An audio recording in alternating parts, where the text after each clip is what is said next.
This is RSBANDB Update, episode 644, recorded Thursday, November 2nd, 2017. Divination Disco.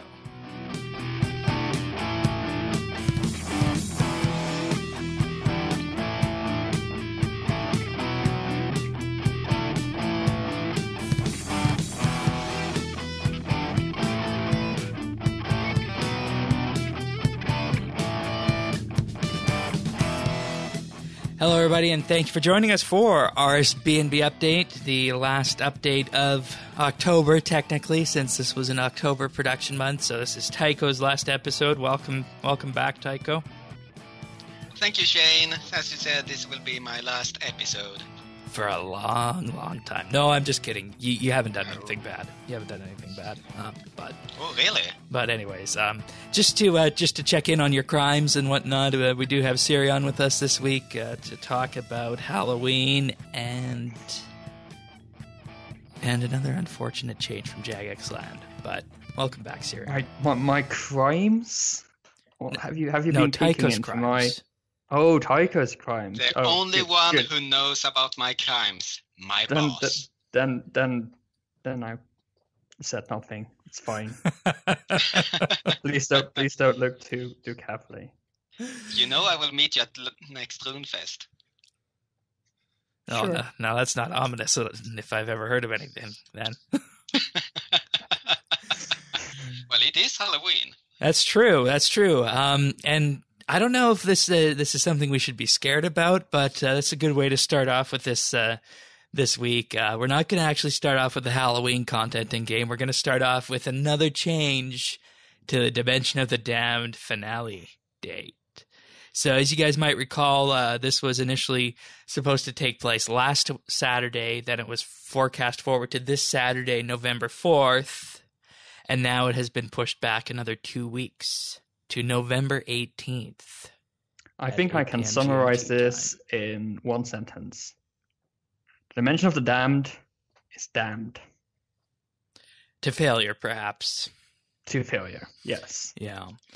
And it's such a shame because when it was released, and if we don't think about the patches during the 24 hours after release, I think it was a success. I really enjoyed the content, and I saw a lot of other people also enjoy the content. But the finale, it's been a roller coaster with parts of the rail missing. Yeah. Mod Salin posted the news post today about this, and the reasoning goes as follows.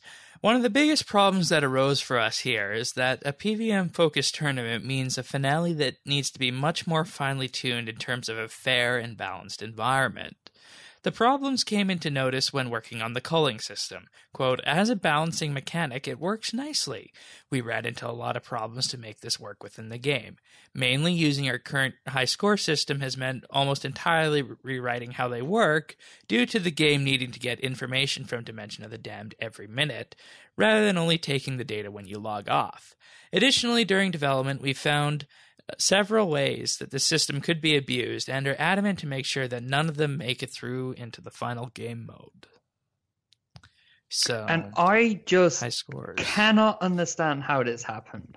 I have spent the entire day trying to think about how this came to be, but here it says, during development, we found out that the system could be abused. During development, that means that whenever they were working on it, they found out it was wrong. They didn't need to play it to actually play it, which means either they're still developing it, which would be a bad sign, or they sort of figured it out, thought they could fix it, and then just pushed it back, and now they're in a time problem. But, like, Dimension of the Damned is so time critical. Like, the most important thing about Dimension of the Damned is maybe not even the content, but the hype curve that comes with it. And it needed to go off without a hitch. It's 10 days of stuff. People race to the high scores. That was supposed to be an exciting race. I don't know if it was. I haven't really followed it. I wasn't. Oh yes, it was. I can tell you that it was. Like, I can see people trying to get in the top 1,000, like maybe in the last day, last hour, etc. So like, you get this excitement, and then you work towards this huge climax, the finale, where the top 1,000 players are going to face off and try to get to stay alive as long as possible. Like, for the real whole world thing prizes. sounds a trip to super Jagex. exciting, right? Super exciting. That's And the then- carrot in front of us. And then they say, okay, we need another week. Nobody cares anymore after that first week. Like, I'm not in the top 1,000. I would have maybe been sort of interested if it was right after the race, if I had been following it. But time passes, and the finale is not happening. But okay, a week. We can maybe span a week. 3 weeks. That's almost a month. That just doesn't work anymore. Everybody has lost interest by now. And I think a lot of the players that played during the prequels, they're out of it. They're no longer really involved in the game. They can't really keep playing to keep involved. They're going to have to start cold, as a matter of speaking. And I just don't get how this happens. This is not the first thing that went slightly wrong as well. They had to change the balance during the first, extensively. In the first 48 hours, they swung it too far one way, and then they had to swing it back to the middle again. I think they lost at least half the players that were initially interested in those first 48 hours. Yeah, that's a fair assessment. And go ahead. This is such a big thing. It's the first big event with real world prizes that happens in the RS3 world. Old School has been doing this for a while, successfully, I might say. But this is the first RuneScape 3 thing, and I was hoping it was the prequel to other things, because this is how you get players interested in the game. I mean, they even intended this to be the first impression of some people that haven't ever played RuneScape before. That's why everybody starts at the same level. You cannot do things like this and think it's okay, because you build up this hype and then you can't have a broken stuff. You have to realize how big this is, and this had to go without big problems, and it has been riddled with problems. Yeah, and I don't get it. If I were in charge of this update, I would have made sure that everything worked perfectly before even making the announcement that something like this was going to happen. Yeah. So, one of the things they say also in the posting is that additionally, as one of the first fully fledged tournaments for RuneScape, we want this entire project to have the right amount of testing and QA time, something that we're not willing to skimp on in order to make sure your enjoyment of the mode is the best we can provide. How in the world did they not notice the difference between a week and a month in the development time? Right. And I would like to also point something out here, that when you start talking about a couple days, that's fine. I mean, ordinarily you'd want it to end on a Friday and the finale be on a Sunday, because that way then you're in the same kind of mood that you've been in the entire time you've been practicing. So a couple days is okay. But you extend that out to a week, and now 3 weeks, and you in effect lose all of the immersion you had with the game world, because you're going to pick up little things and little activities you're going to do only in Dimension of the Damned that you're not going to do in RuneScape 3 or Old School. And you're going to pick those up as you're playing Dimension of the Damned. And if you're out of the game world for 3 weeks, you're going to lose a few of those things. You're going to lose that immersion. That could also play a role in depending on how well you do at this. So that's one issue with this. And another thing I'd like everyone to think about is that how long does it take to level up a brand new RuneScape 3 character to the point where it can start doing things and interacting with the majority of the game world? I think if you had members and you really played, you played for a couple hours each day, I think you could get a lot done in 3 weeks. And if you look at other games like World of Warcraft, Star Trek Online, you can level up characters from level 1 to max level in that amount of time. So 3 weeks in a gaming sense is an eternity. Exactly. It's, I just, whoever thought that it was a good idea to start posting this. I mean, so the balancing changes in the first 48 hours were done based on player feedback. And this is a bit of a theme we see with RuneScape updates, right? The update comes out, and usually it's not perfect, and then we see hot fixes based on player feedback. We'll see a bunch of patch notes next week based on player feedback. That's not a healthy system. But sure, we've come to live with it, right? In a way, if a new piece of content comes out, especially big ones, you wait a few days to play it because, I mean, we've come to expect that. But you cannot do that with a competitive thing. You cannot change the balance drastically after it has started. Like, imagine a big, like, Dota tournament or an Overwatch tournament, and halfway through the big tournament, you start changing the balance of some of the characters. You can't do that. No, you can't. People would be utterly angry and outraged if a developer would do that. And yet that is what RuneScape did. Yep. And you cannot depend on player feedback for a competitive event with huge reward prizes, with a huge hype around it. You just cannot use that same pattern. You got to go with your internal metrics, and those metrics need to be spot on. And if they're faulty, you're going to run into problems like this. You need to QA this like into the detail. This needs so much testing. You need to be 100% sure that this is all fair, balanced to a point that people can live with it. It can't be perfect. It will never be perfect. I accept that. But it should be fair enough to a point that it's enjoyable and fair to everyone. Yeah.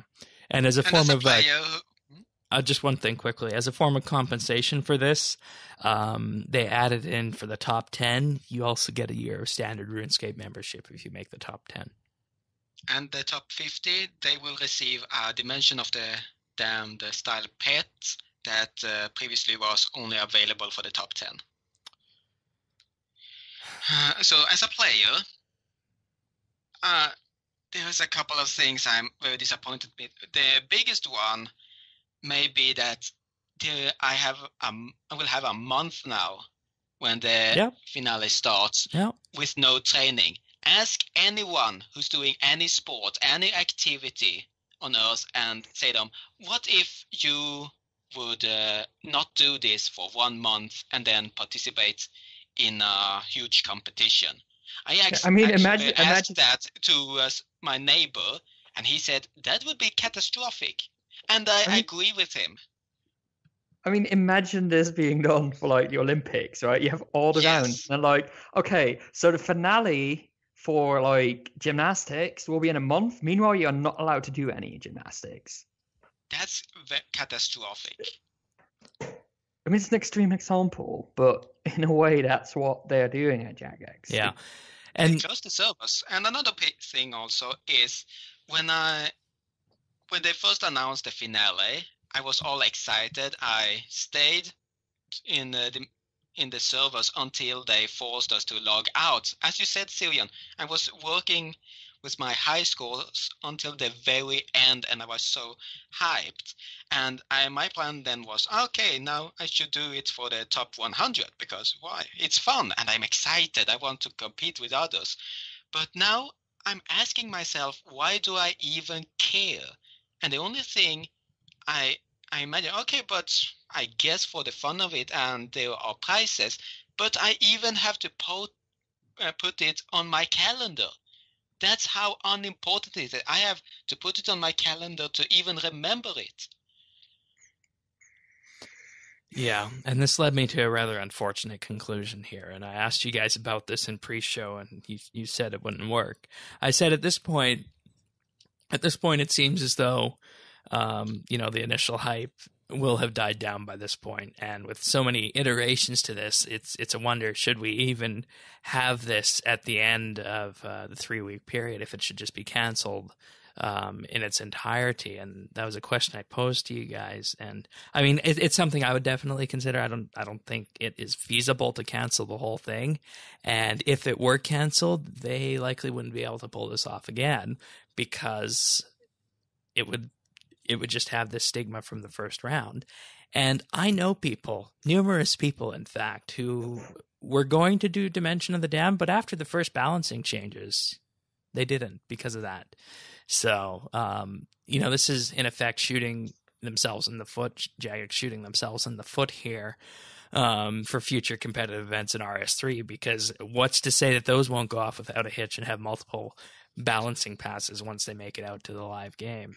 So, I mean, I think this is a question that, we can ask it, we can probably not answer it, but it's worth considering. Right. What's next, right? Yeah.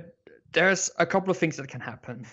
Jagex can decide to do another attempt at a competitive event. That competitive event could go two ways. It could go perfect, which I hope it does, or it could be as catastrophic as the current one. Either way, I think before you get to that point, it will be really hard to get people involved in that competitive event. And I think, no. So, fact. I'll get back to that. The second thing is that Jagex goes the expansion way and just stops doing them all together because the first thing didn't work out. That's not because the concept is flawed. I still think expansions, for example, are a good concept. It's just execution. But execution just fails. And either way, I think that the only way to do the right thing, I think dropping this is a huge missed opportunity. Let's just agree to that. But they might do it, and we'll see what happens then. But if they want to have a chance at doing this right in the future, there's only one way to get people involved again, and that's showing that they learned from their errors. That's showing that it won't be like this the next time. And that's incredibly difficult because you will always have this stain. You have to wash it off with a perfect event. Otherwise people won't play it anymore. And that is why I think that Jagex should come out and say, okay, this was a problem. This was what went wrong. This is what we're going to do next time to make sure it doesn't happen again. And if you do that, people might get at least enough trust to try the next event as well. Because I'm not sure if they would do Dimension of the Damned again next year, even if there was enough interest, would people do it, or would people be afraid that we get another problematic event like this one? I'm not sure, and I think that is a question that Jagex has to answer for themselves.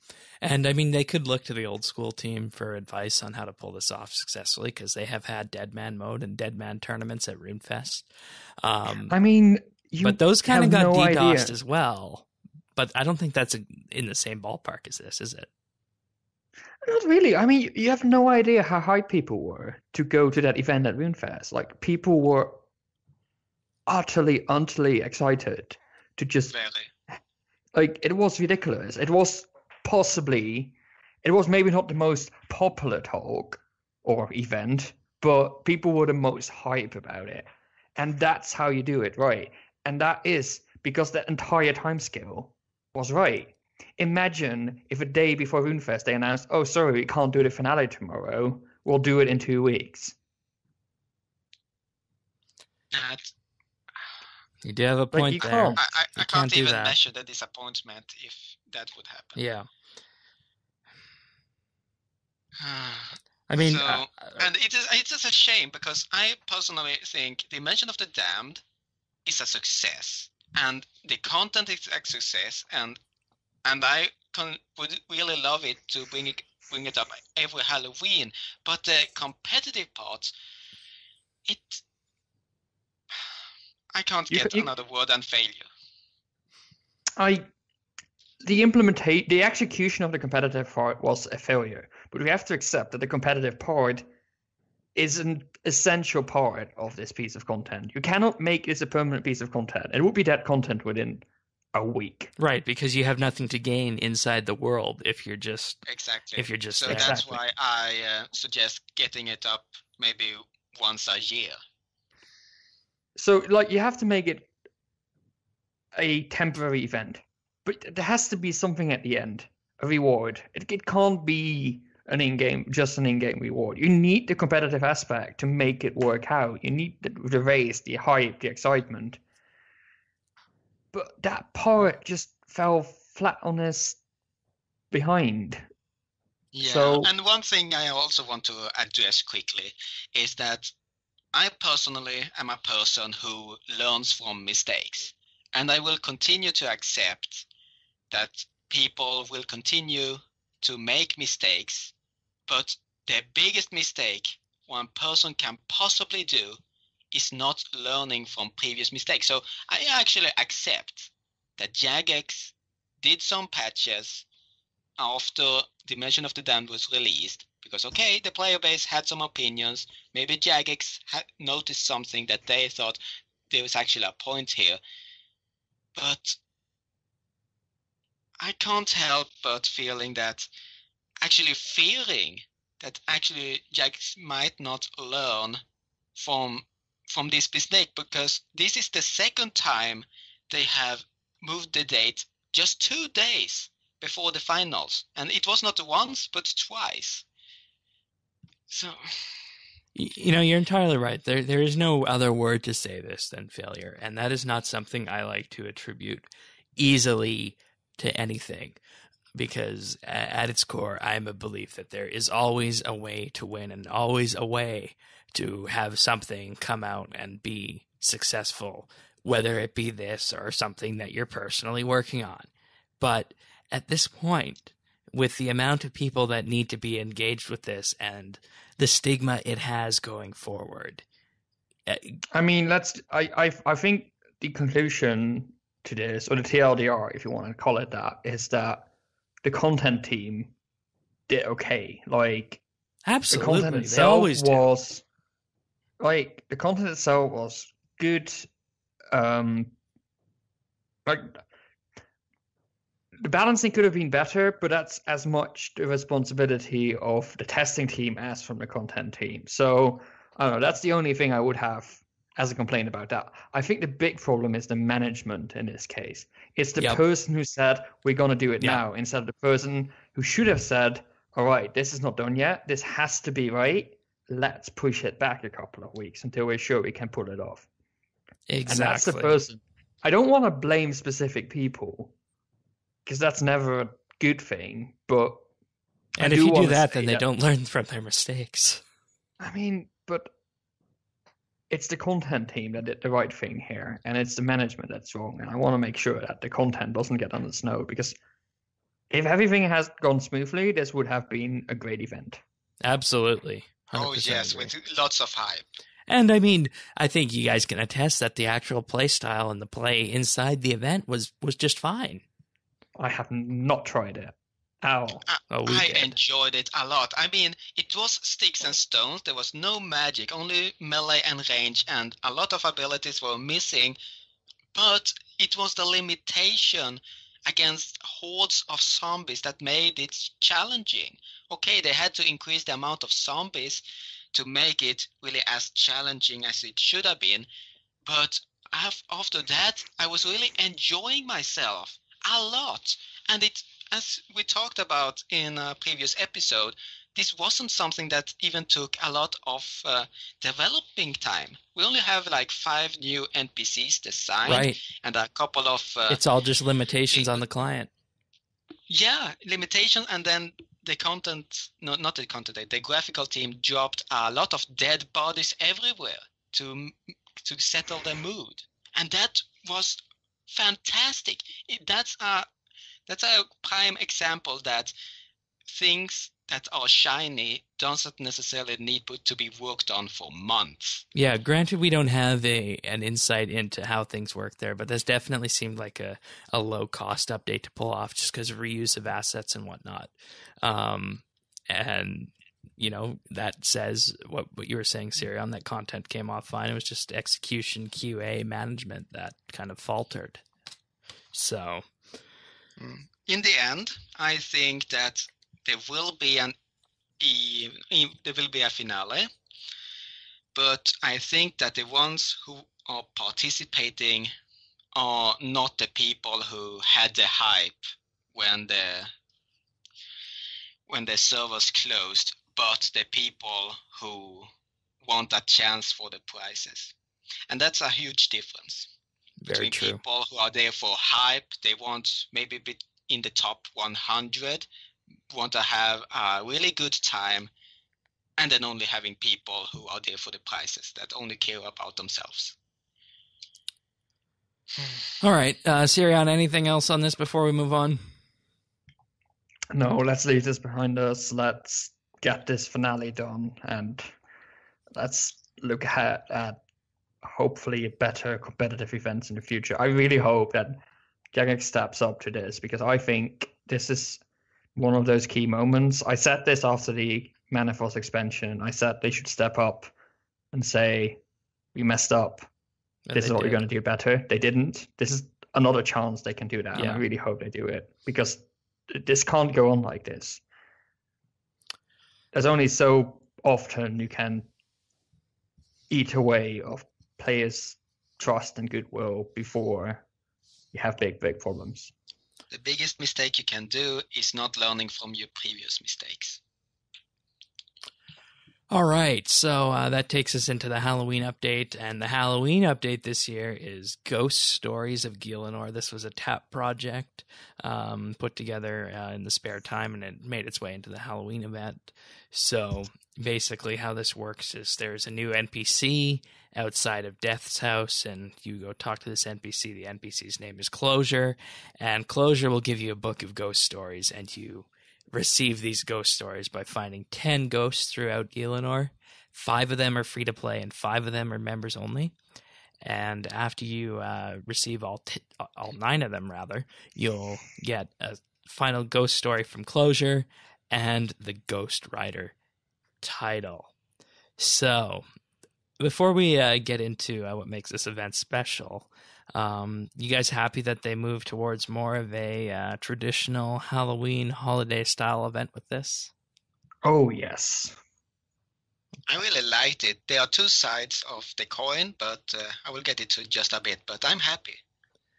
And what's more with this is that 5 of the lore entries in this event, the stories, 5 of the stories are written by players, and those players are Cinderquill, Zoriel, Barry Manilow, Chaos Lupus, and Questcaping. Questcaping, of course, being from Clan Quest. So these also stand alongside ghost stories written by Maud Raven, Mohawk, Scorpio, Rolly, and Osborne. So kind of a mixed bag here. Everyone puts their ghost stories together and they make its way into the event. I think this is absolutely a great way of doing holiday events and lore requirements that don't change the game. So, because we saw this with Manifold People's ability to write a story and get it in the Golden Library, and now we're here having this for the Halloween event. So, what did you guys think of the event overall? I really enjoyed the concept of it. I liked the character of Closure. I thought it was a genius addition to the game. I thought that was something that does not get in the way of any existing lore. It adds a new thing in the game that also means something. It has the potential of returning with new interesting stuff to happen. So I thought the overall concept was really inspired. I think that's the right word to use here. Yeah. And that is something I have been missing in the latest in holiday events for a long while, actually. They were always that's the exact same thought I got. The same. Like every single time we get the Easter Bunny and problems, or it's like the Santa. It's like, but this was really inspired and new and fresh, and that was something I really enjoyed about it. Yeah, and it felt like a traditional quest as well in some ways. Yeah, that was just what I was going to talk about. That it's. I thought long about what word I was looking for, and you know what I came up with? Self-service. Okay. Because when you talk to him, he says you have to find all these ghosts, and you have to look at your quest journal, and there are the clues to finding all the ghosts around Gielinor. And I didn't felt I was handheld all the time. It didn't say Edgefield. Right. It didn't say Right. Diamondheim. Everything. It was hints, and there wasn't any where you can just see the solution directly. You had to figure it out with Right. your knowledge from the game, and if you didn't, you could just ask a new player as usual. But it was self-service, and that's something I, as an quester and an adventurer, love. Figuring out yourself, finding your solution, and exploring. So I really loved it. I know there are people who didn't, just because the self-service gave them like lack of clues or nothing to go on. But I mean, me, I loved it. I did enjoy the style of the quest, but it was far from perfect. Like, I don't want to say this was terrible, but like there were things that I didn't like about the way they implemented it. So there's three things basically. The first thing is that I have always seen the quest log as something that exists outside of the game world. It's a reminder for the player about what your character has been doing. True. It's a bit of a, you could see it as like a diary that your character writes. It felt slightly immersion breaking that you have to use your quest log to solve this quest. That felt like wrong. I would rather have had like a list in the game. I know it makes a tiny difference, but it just felt bringing things to the wrong layer. That's a fair point. They could have you have to unlock the stories, and if you are clicking on one story in the ghostly book that are handed out, you can get the clue. So that's a good point. So second point is that I thought that some of the things were not straightforward. So I think I know where you're going. I get that you need to figure out the quest yourself. You need to figure out what to do. But sometimes things were really, really strange. I got stuck on the candle. Okay, the candle. On what? On the candle. Oh, the candle one. Okay, I solved it in seconds. So I can spoil, right? Warning, spoilers for the candle puzzle. So I got candles. I found the candles. I found out that I put the candles in the dying thing, and I made a candle of each color, and I put every color where it should be. Same. And it didn't take. Yeah. And then I tried switching them around. I tried putting everything on the opposite things. I just couldn't figure it out. And what did I have to do? I had to take 2 of the 4 candles and dye them again. Yeah. That was so non-obvious. That's right. That was... I'm not a puzzle maker expert, but I'm pretty sure there's a couple of principles in making puzzles that this is breaking. Because it was so... It felt so weird that you had to do that. You get ice blue from combining blue and white. Yeah, I mean... Yes. In hindsight, I get it. 2 of them had like these weird names already, and 2 of them didn't. That should maybe have been a clue, but I thought it was just... I don't know, it's Jagex, probably a translation error or whatever. It's just, that was not obvious. And a lot of these quests had it, right? The dungeoneering one was also annoying. The dungeoneering one? What was it? The dungeoneering one. How do you... I mean, you can sort of figure it out, but there are steps you didn't know. There's literally one of the puzzles. I had no idea. I had a bound ring in my ring slot. No, me neither. I didn't bring it in. So, like, how do you come up to look in your equipment slot? Right. And then there's the clockwork one, where literally 2 of the steps are smudged, and the only thing you can do is guess. Yeah. You have to guess. Yes. So, like, I can't blame people for this quest to look at a guide. I picked up a guide because I was stuck. Same. Especially for the dungeoneering one. And I did not. Exactly. Well, I didn't even know I'm a guide impressed. existed. You might be a better quester than me, but this went beyond normal quest puzzles. This was really difficult to figure out with just the tools you were having. And that is my second problem with the quest. The third one is maybe a bit more subtle, and you may probably not have thought about this, but the candle puzzle was based on ancient magics. Yes. It was also a free-to-play quest. Good point. Very good point. So if you're free to play, you have no idea what those colors mean. You have no idea what ancient magics are. And sure, as soon as you figure out the colors of the candle, it's not that difficult to figure it out. I mean, ice, fire, and the other two you can sort of guess. It's not impossible, but it felt a bit sloppy. So yeah, like the entire thing, I like the concept, but like it was so non-obvious some of the things you had to do. Like the same with the Barrows one. Where That's you just the next have to one I was going to stand ask still. about. What did you guys think of that?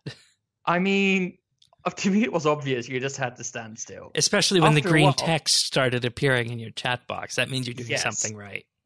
At that Yes. point, I'm like, why am I still standing here? Because that green text shows 4 times before you're done. After one time, you've solved the puzzle. Why am I stood there for like 5 minutes doing nothing? That felt like, why are you using that mechanic for so long? So, I mean, I like the concept. I like the little quests, but to say it was perfect, no, it wasn't. It's not the best quest I ever played. So, you know, it has two sides, but I appreciated the effort a lot. Absolutely. I like the concept. I liked some of the puzzles and stories. It like the ghost in Edgefield. You have to bring food and then water and that kind of stuff. That brought me back to like the old days of questing. Where you're like, go up to the Yes. character. I need this item. You're like, ah, darn it! I forgot that. You run back. Now I need this. Oh, darn it! I mean, it's some people might find it frustrating, but to be honest, there's a bank around the corner. There's a general Yes. store where you can get a bucket. You can fill it in the well. And right that's where next to it. RuneScape started. And Oh, yes. that was a nice nostalgia trip, and that was really fun. The wool puzzle was really fun to figure out as well. Again, that was yes. not obvious that you could only remove 3 sheep. That never said so. That's also one of these trial and error things. Mm. But the puzzle itself was, I mean, I enjoyed that. So the sliding puzzle was a bit reused. We talked about the clockwork one. That's also really nostalgic, by the way. Finding a bunch of stuff, putting it together. Yeah. So, As like, much as I enjoy the content and I solved the puzzles and I enjoyed it I didn't struggle as much as you two probably did. But there was one point that really surprised me. That would be the 4th point. Then, you know that one of the ghosts are in both the rot. Right? So you need a quest to enter both the rod, or have started in aid of the hierarchy. And therefore it's locked behind the quest in search of the hierarchy. What does this mean?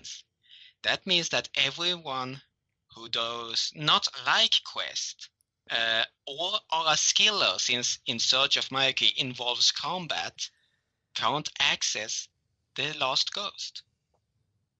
And this event's going Now- away. Yeah, and the event going away because traditionally the Halloween, the Easter, the Christmas event, everything should be accessible to all players. Am I right? I think so. Yeah. Yeah. If that's the case, then that's probably the biggest difference in this Halloween update. That But- not everyone can access it. But you only need to complete 5 of them to get the Ghost Story emote and the Headless Rider override. You need to complete 10 to get the Ghost Rider title. Yes, but the point is, the players can't enjoy the whole content if you are a skiller or a person who hates Quest. I mean, to be honest, if you hate Quest, you would probably hate this event. True. So, and if you're limiting yourself to be a skiller, that's something that you know about coming in. Just like when people used to make peers in the olden days. That should be optional. It is a fair point. I mean, I was thinking this about Priest and Peril, but then I realized that it's no longer required to enter Mauritania. But yeah, Book the Rot is actually limited. Is it? Can you not access Book the Rot before you did the quest? Yeah, I actually were standing by the gate to because you can access that entire swamp. And there were players who tried to enter through the gate, and I had to tell them what quest they had to do and the steps involving in to enter the city. And there were several of them that rage quitted and just teleported away. And this was what I saw in game now. And there are probably many other people that I didn't saw that had the same reactions. Why can't I enter the area where this Halloween event is supposed to be? And I'm even more surprised how did they know it if they hadn't figured out the hints on their own. But with you two telling me that you use guides, well, I now know how they knew. Well, I mean, when I sign up for this, it should be self-obvious what's going on. I shouldn't need to bang my head against the wall to do this, and it shouldn't take me randomly clicking on my worn items interface to see that I have a ring of kinship equipped that I didn't bring in with me. Yeah, it was actually just by pure coincidence that I have my equipment slot in a separate window than my inventory. I mean, there's a message. There is a message when you use the spinning wheel that your ring end up bloodied. So there's a hint, but it's very non-obvious. So no, all right. So overall, I think then that we like the sentiment that we got from this. We like the way this turned out. We like the fact it's a traditional event. There were just a couple of little awkward RuneScape questy things along the way then. Mm-hmm. So I enjoyed it still. Yeah. It's also that's a Master Quest cape for you. True. Very true. I have the Master Quest cape, so it's not like I'm not experienced with this kind of stuff. Before we go on to the next part about this, the polling, we'll just say that if you're wondering which story that was written by our own Quest Caping, that was Family Reunion. So if you want to read that, you can read it in your book in game or on the transcript on the RuneScape wiki that they so nicely provide about all of these lore books in game. That's a really nice service that they provide. So can we just list all the 10 stories? Yeah, let's do that. So moving through the stories here, we obviously have Family Reunion, which is by Quest Caping. We have Heralds of the Apocalypse, which I'm guessing you think is modded by Mod Raven. Yeah, I think that was by Mod Raven. Okay. The group Gatestone, which of course relates to dungeoneering, which, oh boy. Always and Forever. By the Light of the Moon. Mod Mohawk, perhaps. Family Reunion, as we mentioned, by Quest Caping. Wool by Mod Scorpio, of course relating to the sheep story. Asleep, Clockwork. Clockwork, of course, is the one where we had parts that were missing, and that was in Berg de Rot. And Sarah Doman Have Mercy by Zoriel. And then The Beginning and the End, which is the final one that you unlock after completing 9 of the ghost stories. And that is assumed to be by Mod Osborne. So very good. And this is only going to be in game for a limited amount of time. And you might be wondering, boy, how do we know that? Well, that's because right now there's a poll going on in game where we are being asked is, should this year's temporary Halloween event, Ghost Stories of Gielinor, become a permanent members quest? And last I checked, I believe 62% of the people who are voting here wanted this to become a permanent event. Unfortunately, the yes vote requires 75% to pass. So given the amount of time left on this, it is unlikely to see this becoming a permanent quest in RuneScape. What did you guys vote? So I had a lot of thoughts about this. I read the forum post about making this into permanent content, and what they said that don't vote yes if you think it's whatever. It's not about getting something and not getting something. This poll is about is this such a high quality update or interesting or in any ways contributing so much to the game so it should stay. And that made it really hard for me, because was this Halloween event enough to remain in game? I had a lot of thoughts about that, and in the end I said yes, just because of what Cillian said, that what was his name again?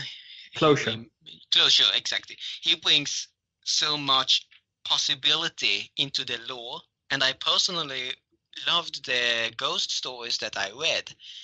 So I think that should stay in the game, but they can. I knew at that point that they had to fine tune a couple of things, but I saw the possibility in that. So I voted yes. All right. I voted yes as well, and the main reason I voted yes is because I believe that if you insert lore into the game that is, canonical lore, it should not be removed from the game. And this isn't, Romeo and Juliet, where it was an outright copy of something that existed in the real world. This is actual RuneScape lore, so it just makes sense to keep it in the game. But what they say here also is that there is a precedent for having this kind of permanent content that was a Halloween event be in game in the past in regards to Swept Away and Broken Home. But the difference is that those were initially designed from the very beginning to be permanent game content. And this was not the original idea for Ghost Stories of Gielinor. Though with that being said, it would be relatively easy to convert it into permanent content. Now, Sirion, what did you vote before we go into a bit about what would happen with the rewards and changes to it?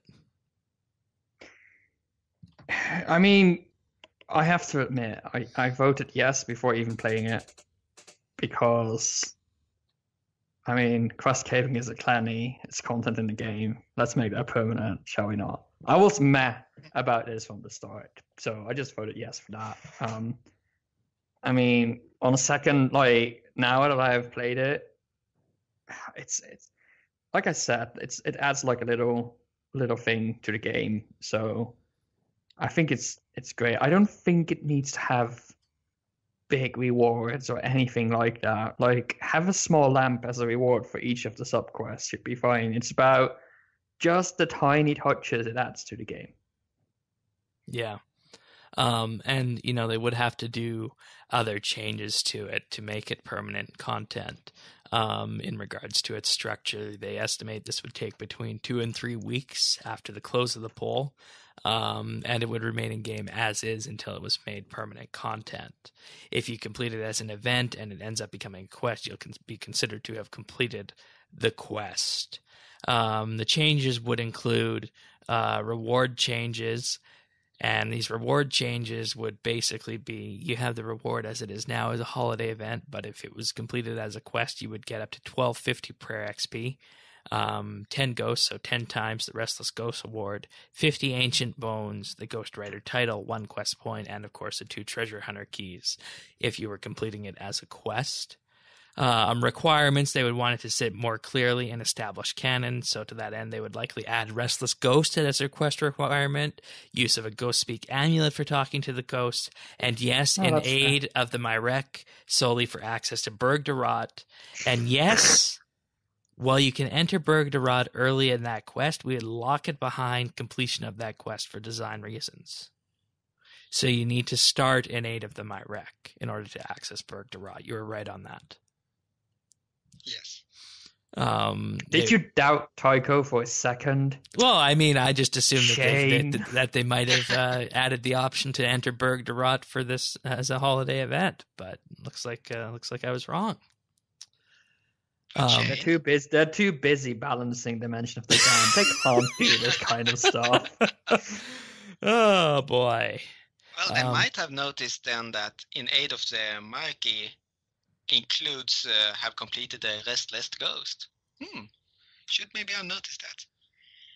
But maybe they wrote it twice in a way to for the readers to have a clarification. They would also make certain structural changes, such as hiding certain elements. The ghosts in Berg de Rot are interactive elements in Berg de Rot, while the quest is not in progress, as to not create confusion in other pieces of nearby content.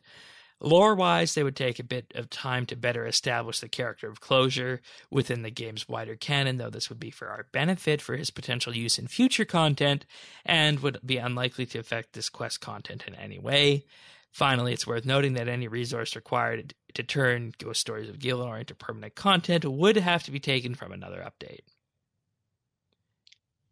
Yeah, I was thinking about that before voting, but I decided, I shouldn't be concerned about that, because even if it takes more time, it's still something that will happen. So yes, you're delaying something to get something you want into the game. I mean, that's a fair trade. Yeah. The poll was published on the 31st, and as with all previous polls going forward, they did include the polling question here, and it wasn't changed like last time. And since I last looked in-game, we're up to now 64% yes, 36% no. But that's still not enough. So. Yep, not enough. All right, so that takes us into the second part of this week's update, and that is the revamped polling system that they put into game. The ability to have multiple questions on a single poll. And oh boy, do we have a lot of them this week.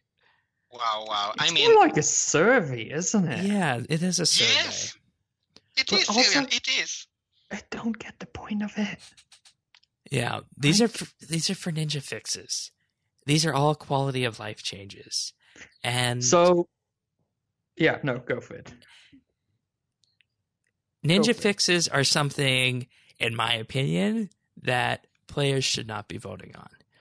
Because they can submit ninja fixes. And I do think that the ninja team needs more of a guideline today as to what kind of ninja fixes get put into game. Because we've seen ninja fixes get put into game that make zero sense whatsoever, like last week's fairy ring fix. That would have been a perfect quest reward like you guys said. So I think there needs to be more oversight into what goes in the game. I don't get why we're voting on these. It makes no sense. So you know why this makes no sense? If you ask a player, do you want a new thing in the game? They will vote yes. Right? Maybe some people say no, but most people will vote yes. Yeah. Just look at all of them. The only one that is not a majority yes, at least at the time I filled it in, I haven't checked right now, but I'm pretty sure they're all yes except for the second one. The ability that box says this will be a lot of work. If we do this, there will be no other ninja fix, or like there will be less ninja fixes. So people voted no for that because they want many ninja fixes, and that's why they voted yes on all the other ones. What's the point in this quest? What's the point of this poll? It only shows that people want ninja fixes, which is something we already knew. So what are they going to do with this poll result? Because everybody wants everything. Yeah. That's what it says. And the Omni Gree, for example. Build Monkey Madness 2 and make that a reward. Yeah. I mean, I want it because me too. Grees are annoying. Monkey Madness 2 actually exists in old school. I know. But like all of these, I think what they should have done is put these against each other. Ooh, that'd Ask be interesting. a player, do you want this or do you want this? You can only pick one. Or they should have said, pick the 5 updates from this list that you want. Or better That yet, way- rate them in priority. That would be probably even the best thing, yes. Or, I mean, they could even have like a smart thing where, for example, a large update counts as 2 and you can only, like, the top 5 of the priority order are like roughly what they can do. Something like that. Like, make people sort of be aware of that doing one thing means not doing another thing. Well, right now, it's toggle escape in the poll system. Yes, because they said they are putting it out to prioritize. And in my dictionary, prioritize is I will do this first and I will do this last. That means I will get everything if I wait enough. The point is, how are they going to figure out what people want most? Because I think the majority of people have clicked everything. Yeah, the majority they is will yes on probably everything want one except thing. the second. Well, a lot of people probably want one thing more than other things. I want some things I voted yes on more than other things I voted yes on. But I can't make that distinguishment. Yep.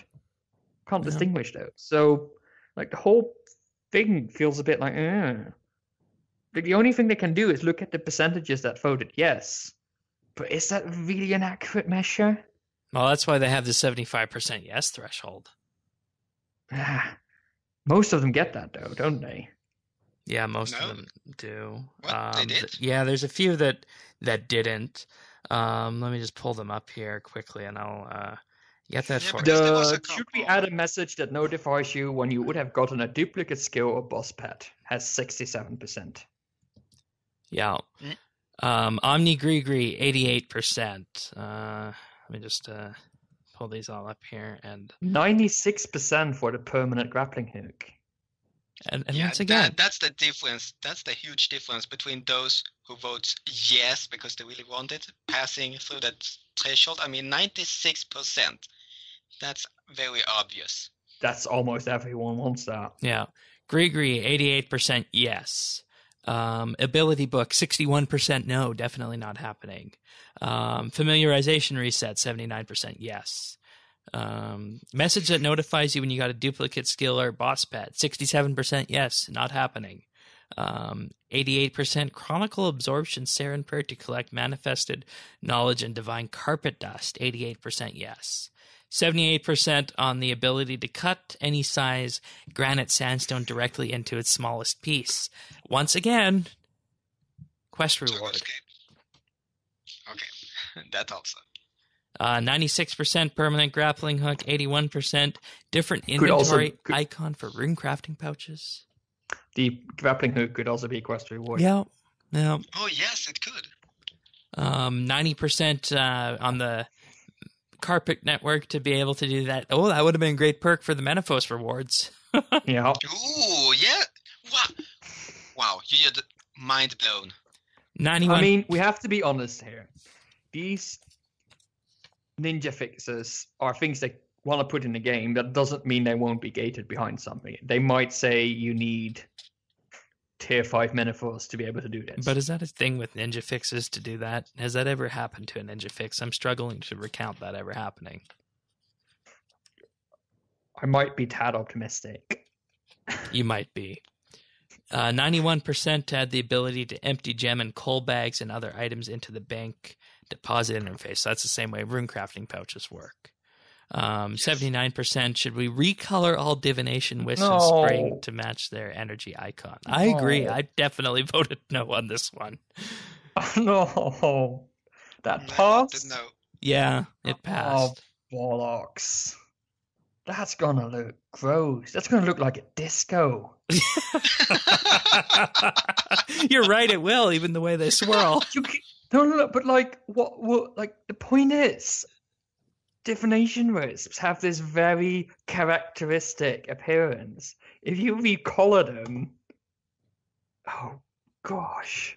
Yeah, I actually agree, because if it was something that was in one and the same area, I would understand the necessity to color them so you can distinguish them. But the spots are so far away from each other that you can't make any mistake. I mean, they already did it, right? The higher level, the more like elaborate and big the things are. Well, the pill Yes. wisps are like tiny things. So like, Right. I already I like. noticed that. I thought that was enough. Yeah. Yes, and you could examine them. But instead we get Divination Disco. That passed by 4%. 92% display the maximum number of buy limit on Grand Exchange interface. Here's one that didn't pass. Add Slayer Strikeworm contract to Slayer Masters. That didn't pass. That got 72%. I voted no because I voted no on all the PVM ones. There you go. Same. But that's strange because it should be a very good one for Iron Man that really needs to get the Slayer helms done. But they're a very small percentage of population, so... Who knows? Okay. I skipped that one because it didn't concern me. Here's another one that did not pass. Add an all-area broadcast to all boss item drops. 68% yes. Mm-hmm. I skipped that one because I didn't feel I had enough knowledge of that. Yeah, I voted no on that one just because chat box spam. We already got enough of that. Mm-hmm. Cannon decay. Should we allow you to repair the cannon without picking up? 84% yes. 83% yes. Reset the kingdom at midnight. 90% yes. Add the left click ability for bonfires to choose it to be cook at or add log to. I voted no because we have enough toggles as is. That's right. Stop with the toggles. Yep. Yeah, I agree. So and plus, I see that. I also see that as a perk of the Prif bonfire. Isn't the point for game designers to make the game sort of good without ridiculous customization? I agree. Oh. I mean, customization is what brings the game closer to the players, but at some point you need to realize that the game has its own way of having things. That's what makes it challenging. That's the identity of RuneScape. I mean, having everything delivered on a silver platter, even you don't have even to right click anymore. Now, I don't want RuneScape to go EasyScape to that point that you don't have to right click ever. Yeah. And this is also why I use a Mac and an iOS device, is because customization is more limited on those platforms than Android. I like that. Okay. 87% yes, display an item's guide price. 87% yes as well, offer the ability to deposit your items when trying to enter areas with restricted items. So Entrina comes to mind. I voted no on that. Yeah, I voted no on that. Like, why? I understand quality of life updates, but also this is too easy. Yeah, this is too easy. This makes, I mean, it felt like I will never be receive a penalty for trying to go to Entrana, for example, with having everything. Okay, there's already a deposit box just beside it, but good old days where you had to run to drain a bank. I remember that. Yes, exactly. I mean, you were prepared for it and you had to solve the problem when you got there. And if you really wanted to know what was ahead of you, you had a guide that was written by those who had already experienced it. But this removes even the need for guides or just solving the problem when you get there. You get it delivered. And for what? I mean, okay, enhance the player experience of the moment. But still, there needs to be a challenge. You're playing the game just because there is a challenge, because it isn't easy. And I see more and more that with Togglescape, we're slowly going from hardscape to easyscape. Yeah, it's been going that way a long time, and these ninja fixes are pushing us more in that direction, and I still don't understand why we need to decide this. Surely there are people in Jagex who are good to decide this. I mean, it should be solving problems that people are struggling with that makes no sense. But I consider it making sense if you are entering a restricted area and you need to deposit your items, that you need to do it yourself.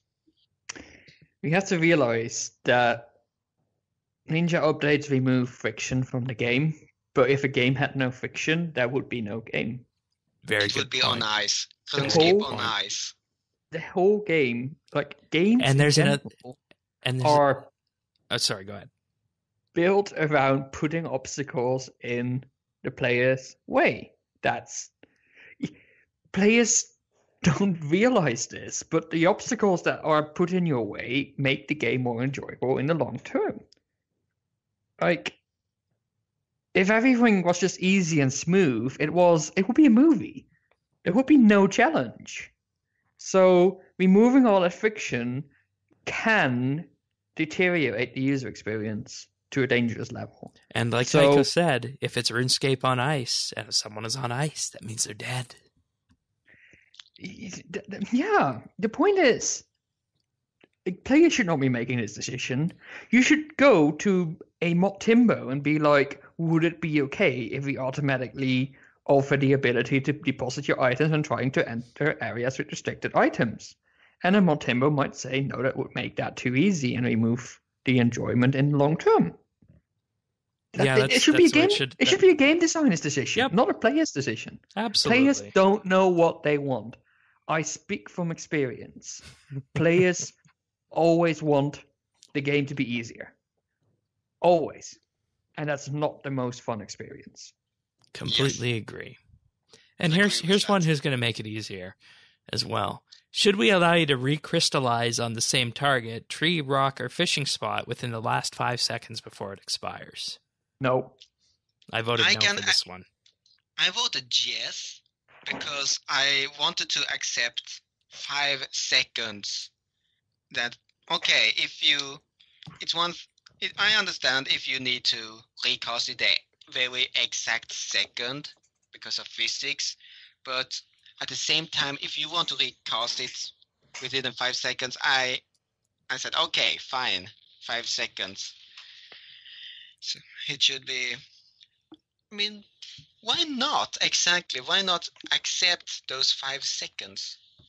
Because it changes the way that the Crystallize was initially designed to work. The idea behind Crystallize was that it changes the experience rates. Yeah, it changes the XP rate. It changes the XP rates. Makes it so it's more lean back. Because the idea of Crystallize is that you would get no resources, but you would need to be paying attention to your spot, your rock, your tree, to ensure that its little glowing aura on it is still active. And if that aura went off, your XP rate would go back down.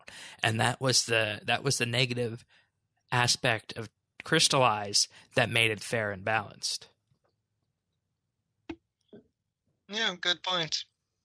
And I still consider 5 seconds to be acceptable.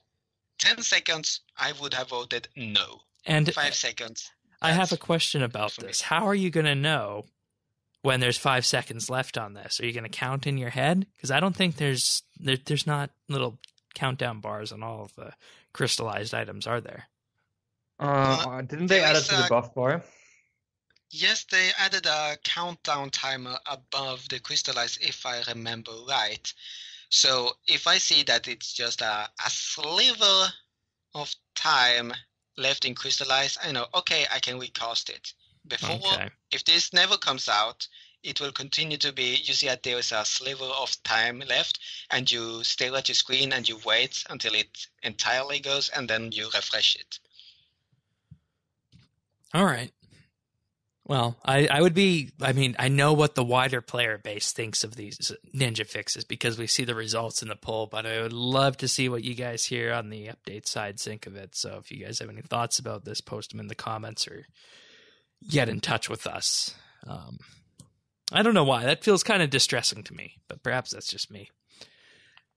So one thing, Shane, what about the poll update? I mean, we're talking about the questions. Oh, yeah, but right. What do you think about the poll update itself? You know, there's nothing really different about these ones, aside the fact it's a list of questions and you can't change your answer.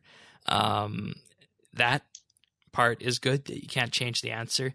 Another thing I thought they were going to do with all of these, and it was going to be the same for all polls going forward, but I guess it's just a capability that they have. I thought all polls going forward were not going to display the results. I thought that was something that they said they were going to do, but from this it appears that that is just an option they can enable if it is something that they don't want the results influencing other things on. So that's kind of unfortunate. But I had some troubles loading the polls in the first place, and it was not showing me a notification that there were polls to fill in. So, did it get better? Nope. Well, I ended up being able to vote, but that was reloading the whole thing. But I never got a notification, so you can still vote on the website. I voted, so it's fine now. But like, I had to reload the whole poll system before it would actually show me anything. For those who have sharp eyes, have noticed a poll booth has been added to Priftina's Tower of Voices and one in Birth Hope. And if you have polls you can vote, there will be a click option. And if you are already voted, you can't click on it. That's good. But the biggest thing would be the skip option, that people realize that, you know what, I don't have enough knowledge about these certain questions, so I don't have the right to decide something that affects more to other people than myself. I think there's very few people on the internet that are that humble. I do You're have saying to. I'm one of a kind? Well, maybe not all of a kind, but you're definitely a minority. I did skip a few of the ones I felt that they didn't matter to me on. So, but I mean, I've been around so long, I know how everything RuneScape related works, except for combat. So I feel like I should have a say in how the game gets designed. Well, there are a lot of questions actually that I skipped because I felt it didn't affect me directly or in a negative way. That I said, you know what, I may be affected this once or twice, but this affects a lot of people more than me. So I'm going to skip it, and I'm going to say, you know what, I will let you decide it. I won't let my vote decide something that maybe end up being bad for you. Yeah, but unfortunately, lots of people won't do that, Tycho. That's just you. That's just you being a nice and generous, caring person. But we see people actually skipping question. I saw one question actually having a 30% skip. That's showing that people are actually skipping questions. Oh, that's a good point. That's too bad they removed that little feature, eh? Because when you initially logged into the new polling system, you could see the skip rates as well, but you can't see that anymore. Mm-hmm. Oh, you can see the skip rate if you go to the website. Yeah? If you go to the website, you can see skip rates. 10, 15, 9, 27% skip the chronicle absorption question. 27%. That's more than I thought. Yeah. That's a lot of people that don't have access to Seren Prayer and that realize I have no idea what it does. I have never used it, and I don't consider myself worthy of polling in this particular question. Yeah. 18% skipped the granite one, 2% on permanent grappling hook, 13% on inventory icon, and these are of course of total votes, not the amounts we quoted earlier. 5% on carpets, 9% on gem bags and coal bags, 12% on the recoloring of divination wisps, 5% on the max buy limits, 21% skipped the Strikeworm Slayer contract question. Nobody even cares about 21% also skipped the area broadcast for all boss item drops, 13% for the cannon decay, 27% skipped the Kingdom of Miscellanea reset at midnight question. Yes. Those people need to start doing Misc again because it's great money. Yeah, it is. 9% bonfire, 9% grand exchange results for prices, 7% deposit area items, and 19% skipped the crystallized question. So Shane. Yeah. So just reading through them all, we can agree that the skip rate is between 10 and 20%. Well, some are even high as 28, 27%. Yeah, even higher and some even lower than 10. But thing is, those are very important votes if there wouldn't have been a skip option. That could have made that a lot of questions would have passed the 75% or even voted no, so that it wouldn't have passed. I agree. So it's good to have skip. Yeah, it's good to have skip, and it's good to not be able to change your mind. Yeah, and that's also something that you see in terms of politicians, that before a huge elections, they go to the places where people don't know who to vote on. Because that's in that minority where they're campaigning the undecideds. Yeah, campaigning the undecideds. That's where the real value lies. Not by the ones who know what they are going to vote on, the one who already decided before before you can vote, but the ones who doesn't know.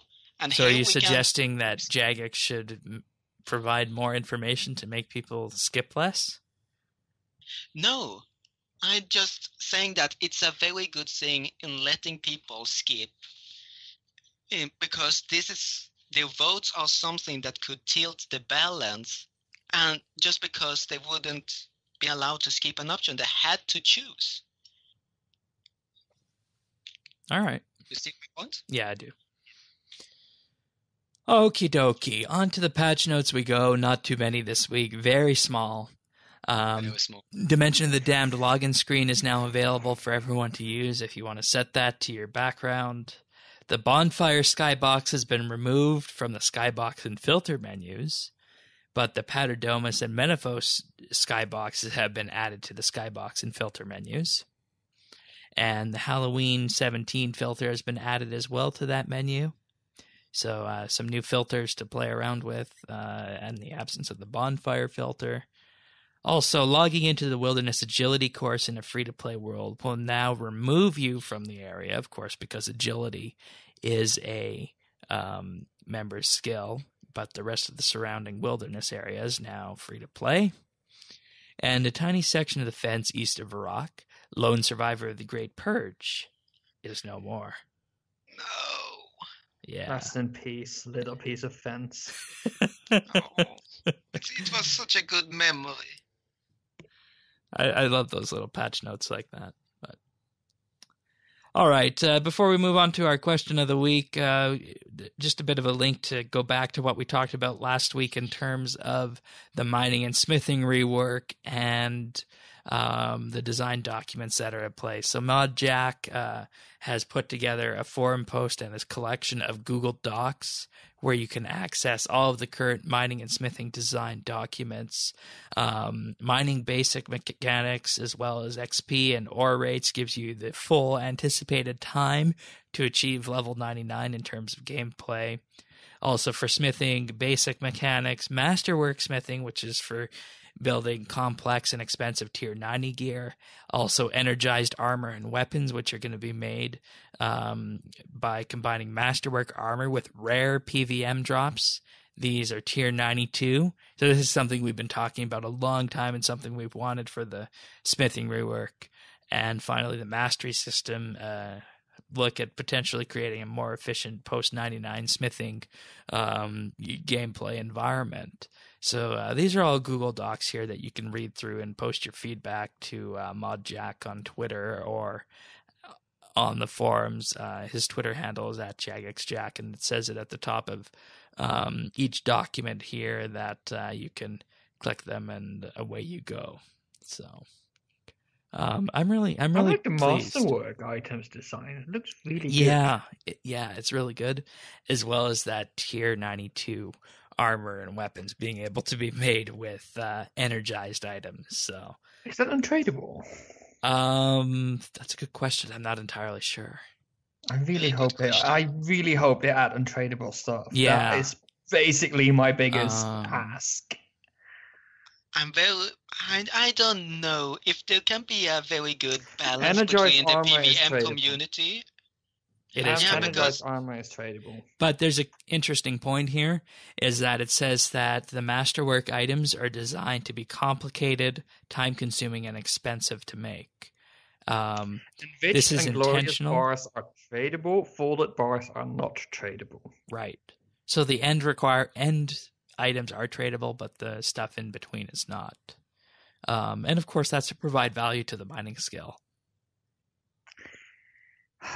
I don't know. I would have liked the masterwork items to not be tradable. I agree. I will accept it if it takes around 5 hours of in-game time to make it. Then I will accept it. Yeah, and they say this is designed to make them profitable to make. And an example here, let's see. I mean, there should be some tradable new things, but there should also be untradable new things, because I think we want to make people interact with the skill and not just have PVMers buy things off the Grand Exchange. Yeah, wasn't one of the top options to have something like overlords from mining and smithing? Didn't they say that on RuneFest? Yeah, I don't see that in the current design documents. That's a very good point. Like, none of the overloads in RuneScape, any of the variants are not tradable. So we need to spend some time and go through these documents and do a specialized segment on these, because if you look through the masterwork items, it'll say total time for sword, including materials, is 5,057 minutes. Total time per sword, assuming you purchase filigree, which is a finishing item, is 457 minutes. So it's going to take a long time to make. And you can see where they're going with this. They're aiming to have something that is very profitable at the end, but really bad for XP. So it'll be interesting to see if this makes it into the final game, because I have a hunch that we could potentially see people start to complain if they actually see these and see their people are going to be able to make tier 92 weapons and armor without doing PVM. I better complain. I better start a writing campaign. I better riot World 66. I better start shitposting on the shithole and get this not to happen. I'm just laughing, but at the same time I'm realizing how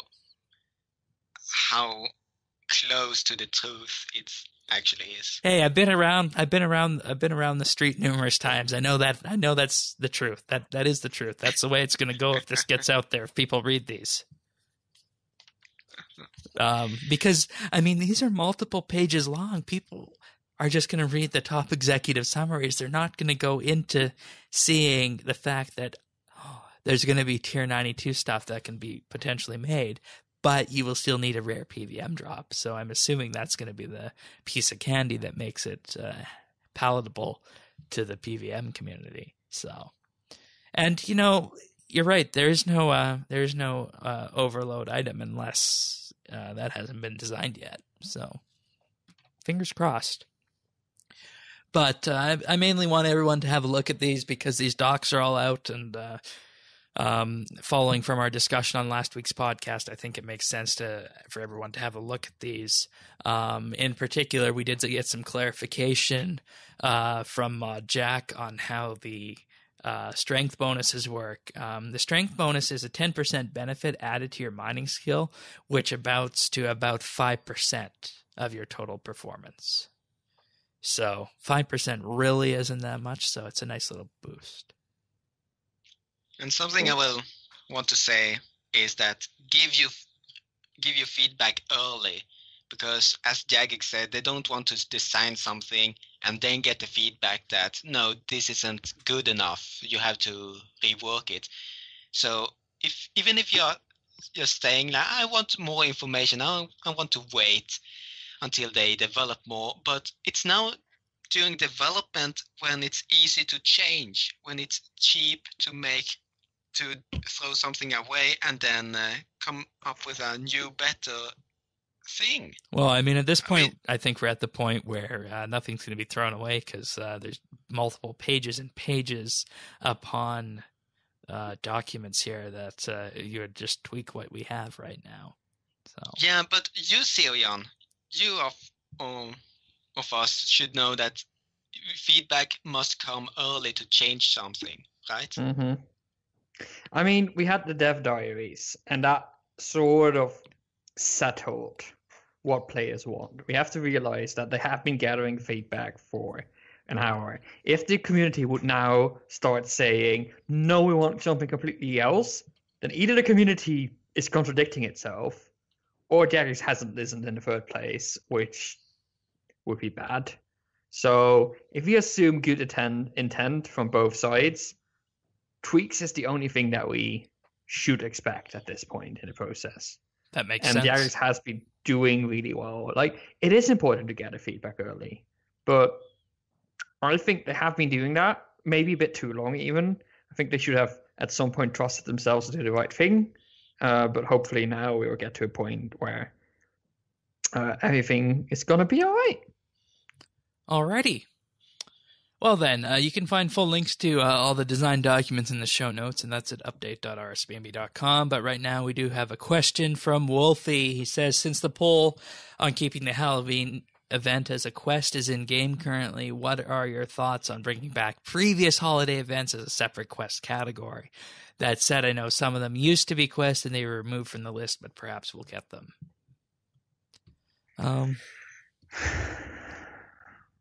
Good question.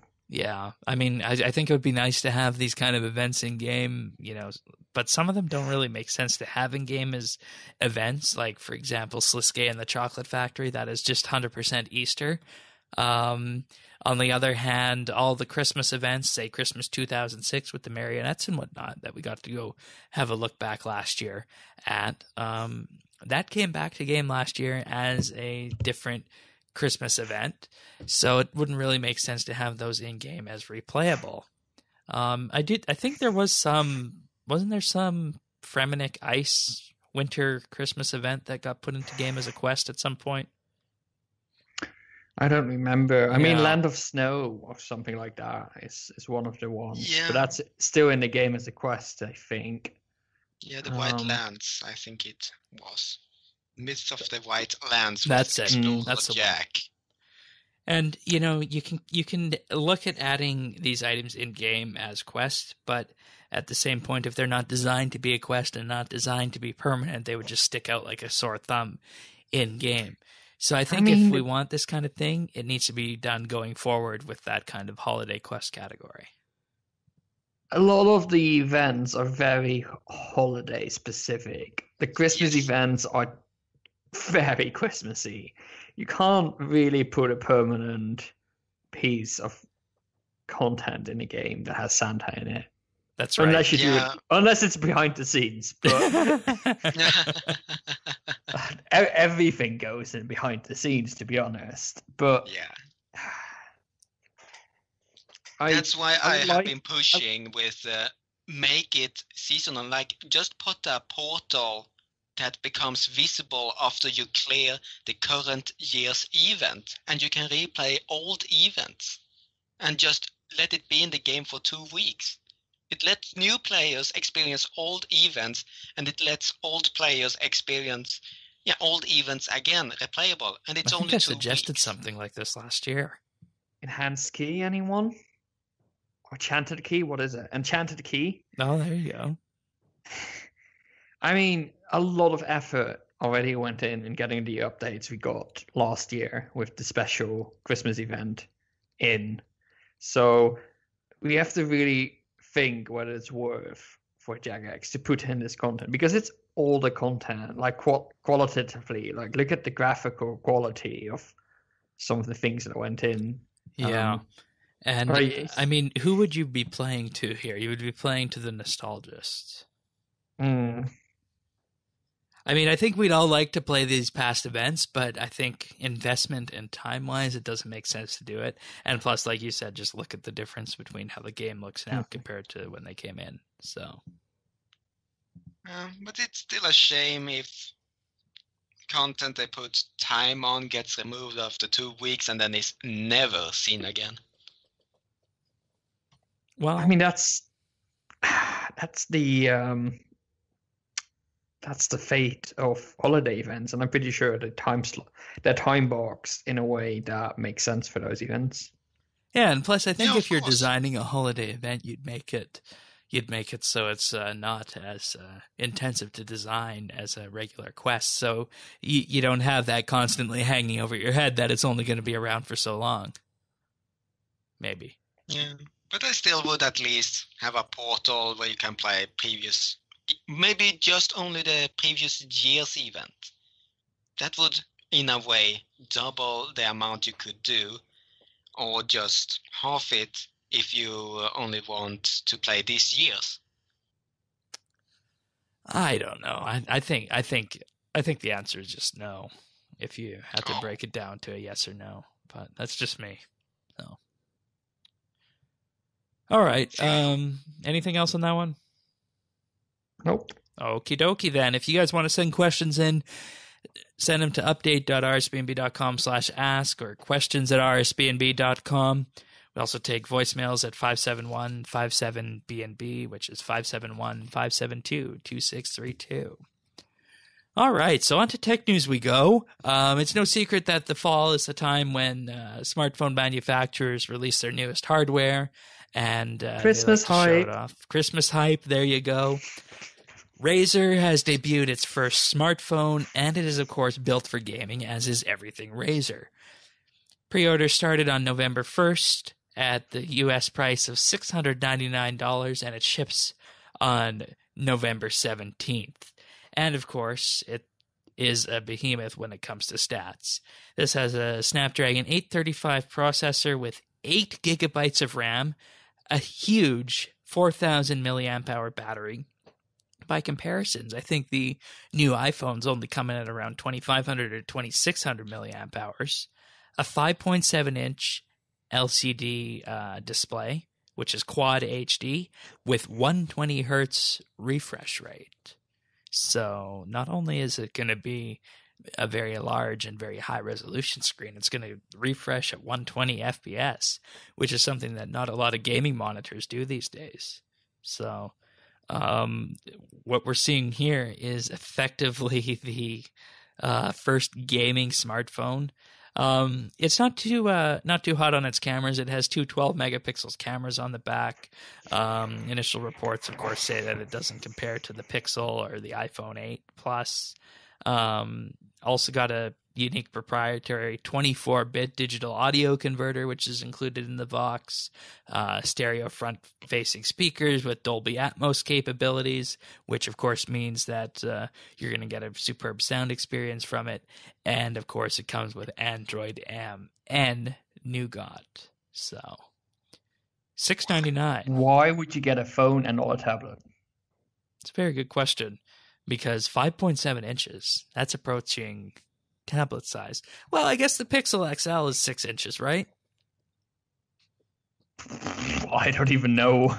No idea. I have no idea either. But like, the point is, like, I can see the shift of gaming on handhelds, like the old Game Boys, the PS. Yeah, that's what I was thinking on Game Like, Boy when I saw this.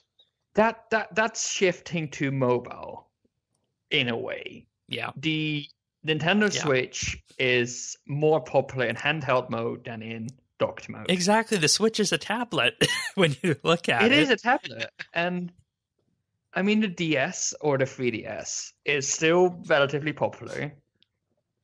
But I can't really see people using, like, if you had to, unless you are also going to use it as a phone, which I find unlikely, to be honest. People want a good camera, they want, I don't know, they might, but let's say people don't use this as their primary phone, you're going to have to take an extra device for the gaming, and then you might as well take a tablet or a handheld like the Switch, which is maybe a bit more of a hassle to take around, but gets you much more bang for your buck in terms of like screen estate. Because to be honest, you don't need a beast like this to play mobile games. Yeah, mobile games work fine on the standard iPhones, right? Because, and of course the Android devices, because if you are putting in a game into an app store, or any kind of app into an app store, there are requirements that it run at a decent level. So you're not going to get a piss poor experience, pardon the words, that's just what came to my mouth. You're going to get something that's going to run at least 30 FPS, right? If it's in the store. There are developers that limit their device, like their games, to higher end devices, especially in the Android ecosystem. There's a lot of devices that cannot even run the simplest games because they're so old and simple, because developing markets. So, I mean, there is a split at some point, but there is no developer in their right mind that's going to say you need 4 gigs of RAM to play my game, because only people with this Razer phone can play that at that point. So what really is the point in this game? You're going to get a really smooth gaming experience, but you get it on most high-end phones. How is it going to really be better at playing games than a normal high-end phone that will be good at everything? It might be a lot cheaper because it's more specialized, but then again... But this is still, if you live in the US, $300 more than the Switch. Yeah, so why would you not get a Switch? I mean, I can't come up with enough reasons why you don't want a Switch, probably. But maybe the games you don't want on it are not available. Yeah, but just for the sake of an argument, why wouldn't you buy a Samsung tablet thing? I don't know how they're called. Samsung Note tablets? No, they're not. I don't know. Why did you get one of those? Why did you get like a Surface? Oh, it's the Note 7 or the Note 10. There we go. That's what they're called. The Note 7. Why would you get a Note 10? Why wouldn't you get a Surface, which can act as a tablet? Why wouldn't you get... Like, there's so many tablets. The Surface is the ultimate, because that can run anything that runs on MS Windows. There you go. So, I mean, I really like the idea of a phone made for games, because that's ultimately probably where we're going with gaming. I mean, even Nintendo is making mobile games these days, and that says something, because they're usually the last to anything. So, I mean, I get the move, it's possible, but I don't get the move towards a phone. You have the NVIDIA Shield, right? Didn't that thing flop? It might have done. I had never heard of it, really. But like that one actually sort of makes sense. Yeah. It's a Nintendo NVIDIA Shield tablet. Yeah, it's basically, it looks like a Switch, basically. It didn't really work out, but like that's something I would find more likely to be successful than a phone, because I think people look for more than just games on a phone. It's not going to replace a device. So I'm not sure.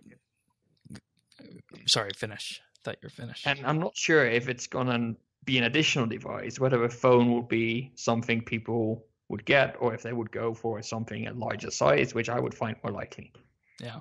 So speaking of the Razer phone, Jagex has been invited to test RuneScape Mobile on this Razer phone, and they started off with testing old school, of course, because it was probably further ahead. They put out a triumphant tweet on the old school RuneScape Twitter account. We achieved 95 FPS in Varrock Square and 70 FPS in the Grand Exchange. Not bad. Not bad at all. And of course, that's still below the screen's operating refresh rate of 120, so there's room to improve with this. But yeah, of course, but I'm still fascinated by technology like this, that I'm not thinking so much towards the practical use, but rather what's possible. That companies are releasing the products and showing this is possible, that there is no limitations, and keep raising the bar.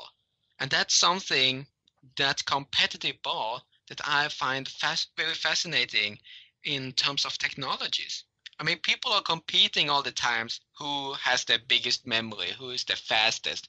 Who has the longest endurance? And And this is a new device that I really find fascinating, because I have a power bank that is meant to charge my phone, but that doesn't compare to, or I shouldn't say doesn't compare, but that doesn't have as much battery as this one has. Yeah. And I mean, that's just what you get with future technology. And I think one of the next major things that you're going to see someone push the limit on is, of course, battery capacity, because that has to be one of the biggest things holding things back in the modern world about mobile computing. But unless everybody buys a really long extender,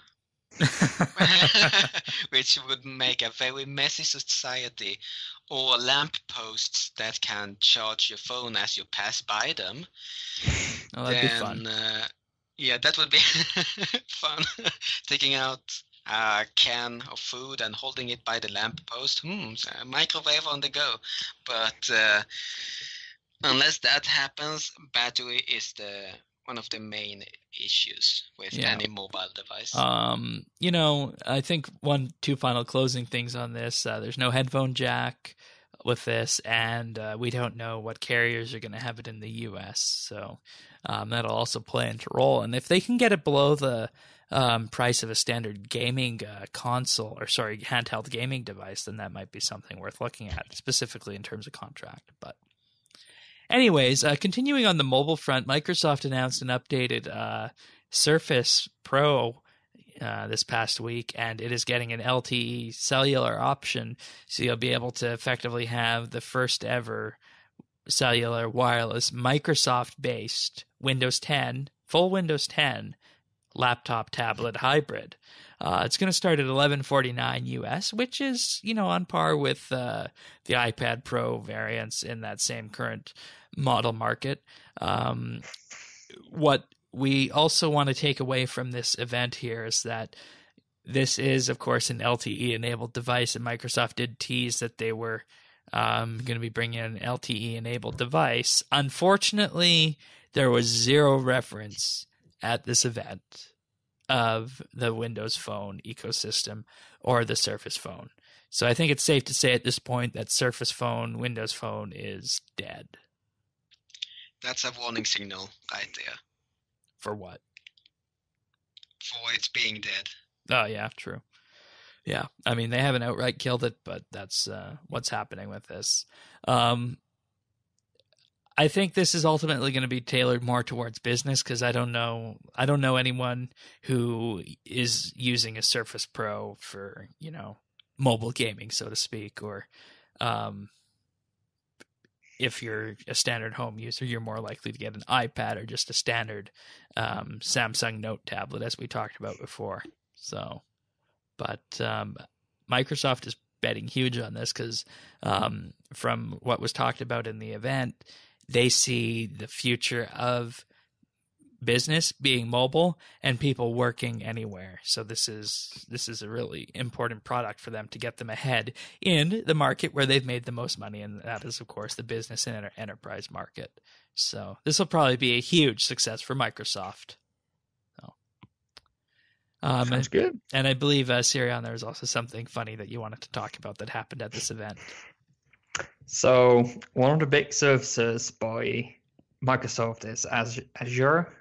Azure, I don't know how to pronounce it. So one of the engineers, Microsoft engineers, was showing off how that worked in the web browser. And the software engineer was using Microsoft Edge, which is the newest browser by Microsoft. And Azure kept crashing in Microsoft Edge. So this engineer was like, give me 1 second. I'm going to install Google Chrome for a second. So during the presentation, they installed Google Chrome, and they continued their presentation using Google Chrome, and it just worked.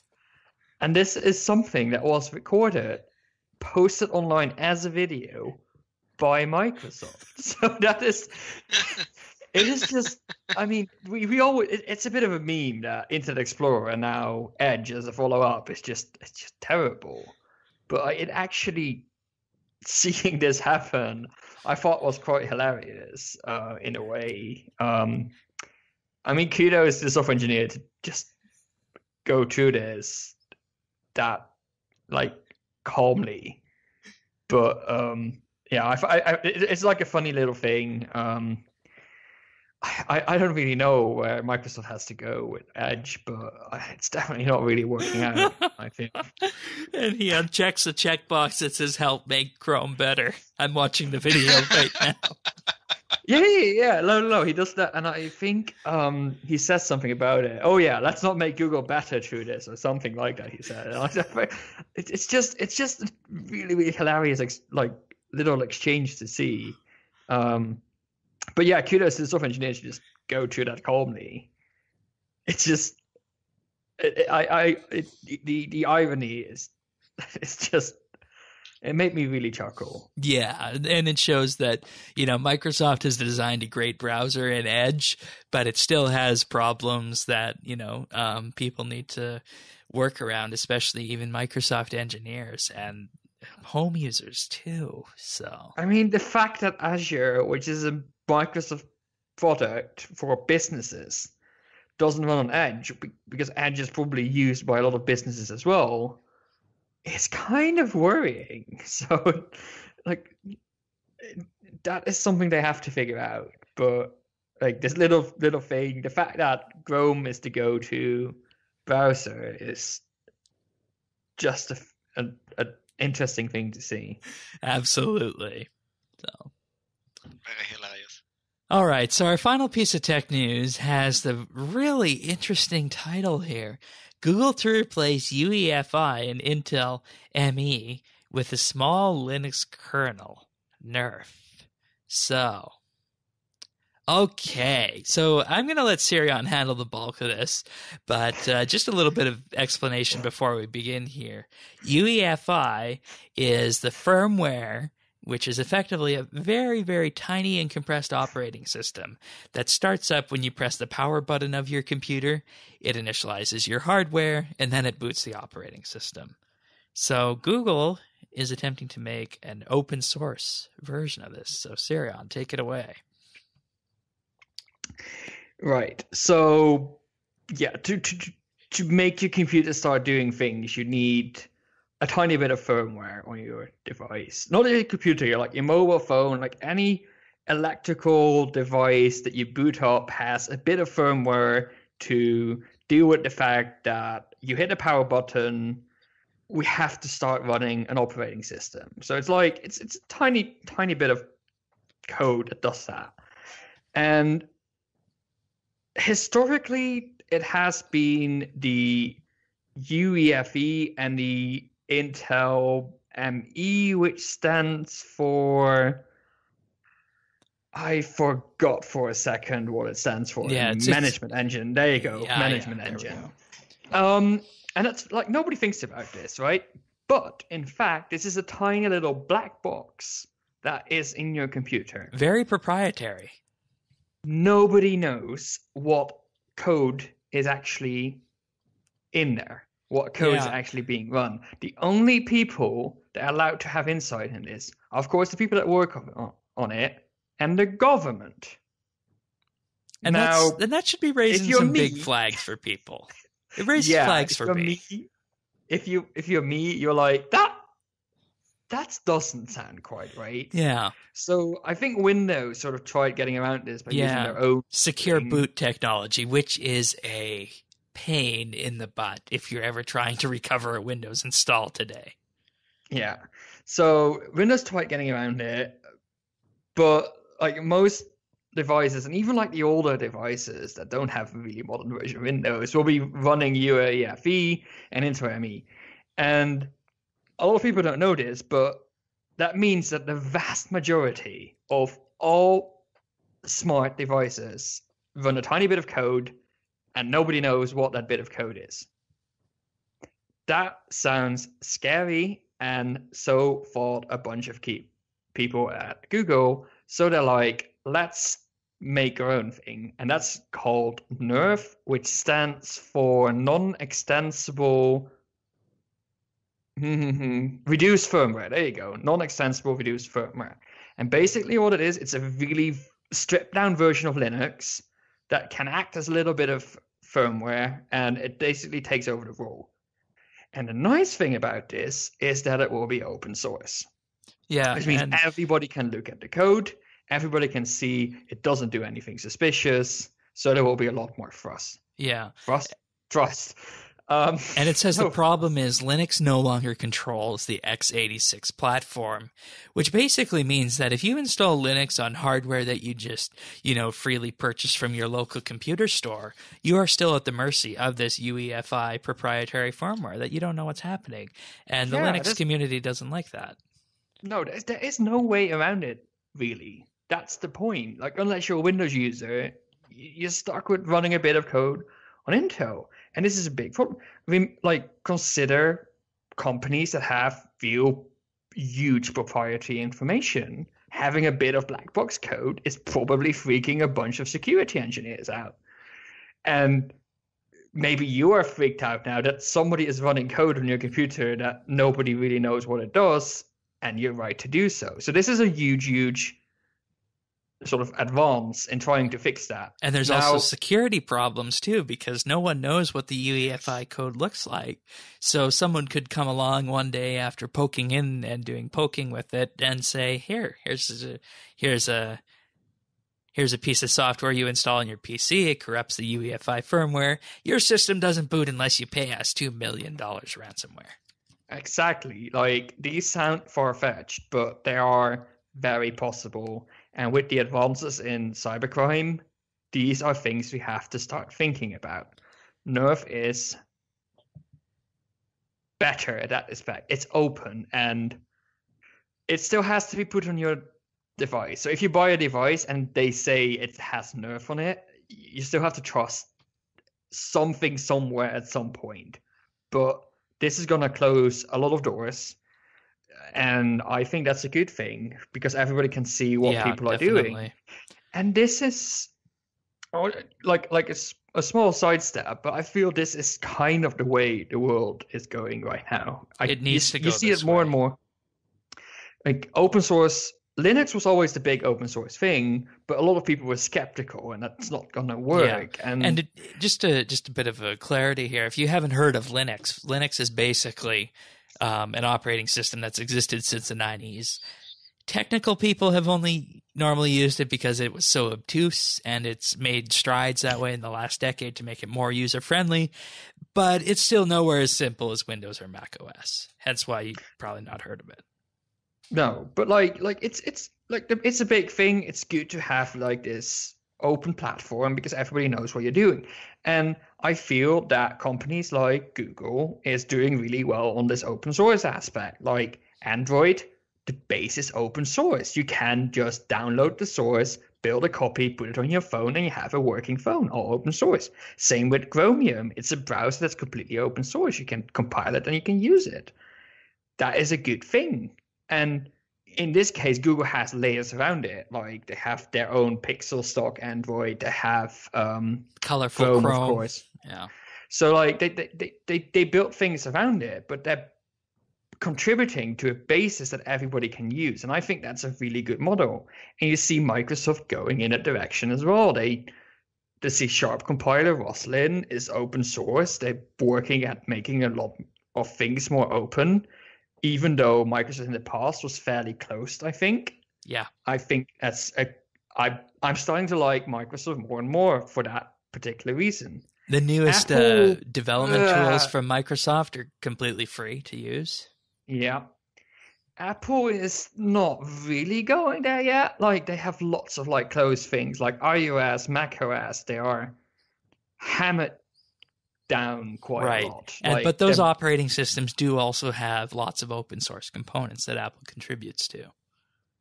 Correct. So Apple is maybe not quite on a level yet, but I feel the movement is towards this open source thing. And we also have to consider next to it, the current generation of people growing up, they're way more educated about anything tech than before.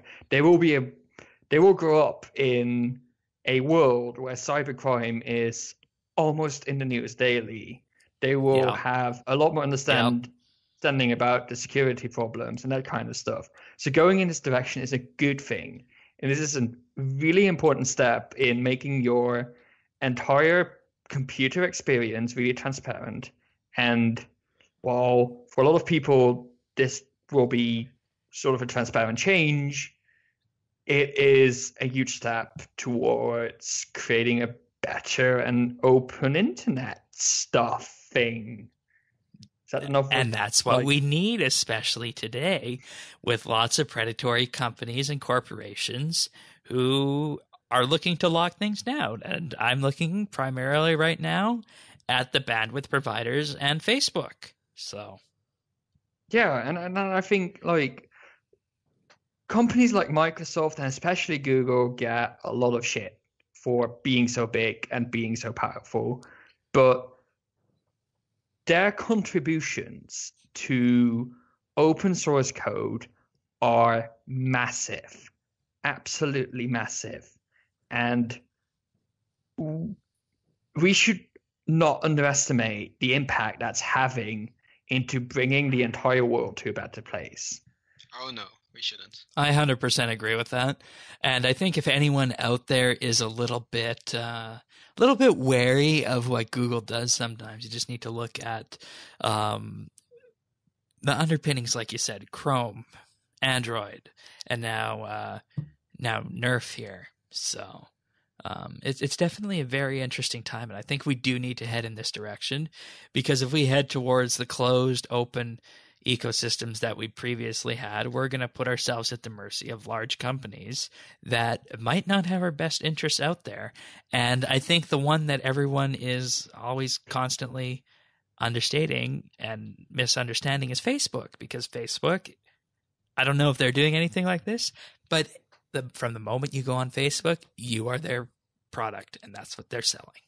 Whereas Google, Microsoft, they're all making strides here to be more open and ensure that our hardware is going to be open and everyone's going to be able to see what's going on if they want to with this, which is really, really good.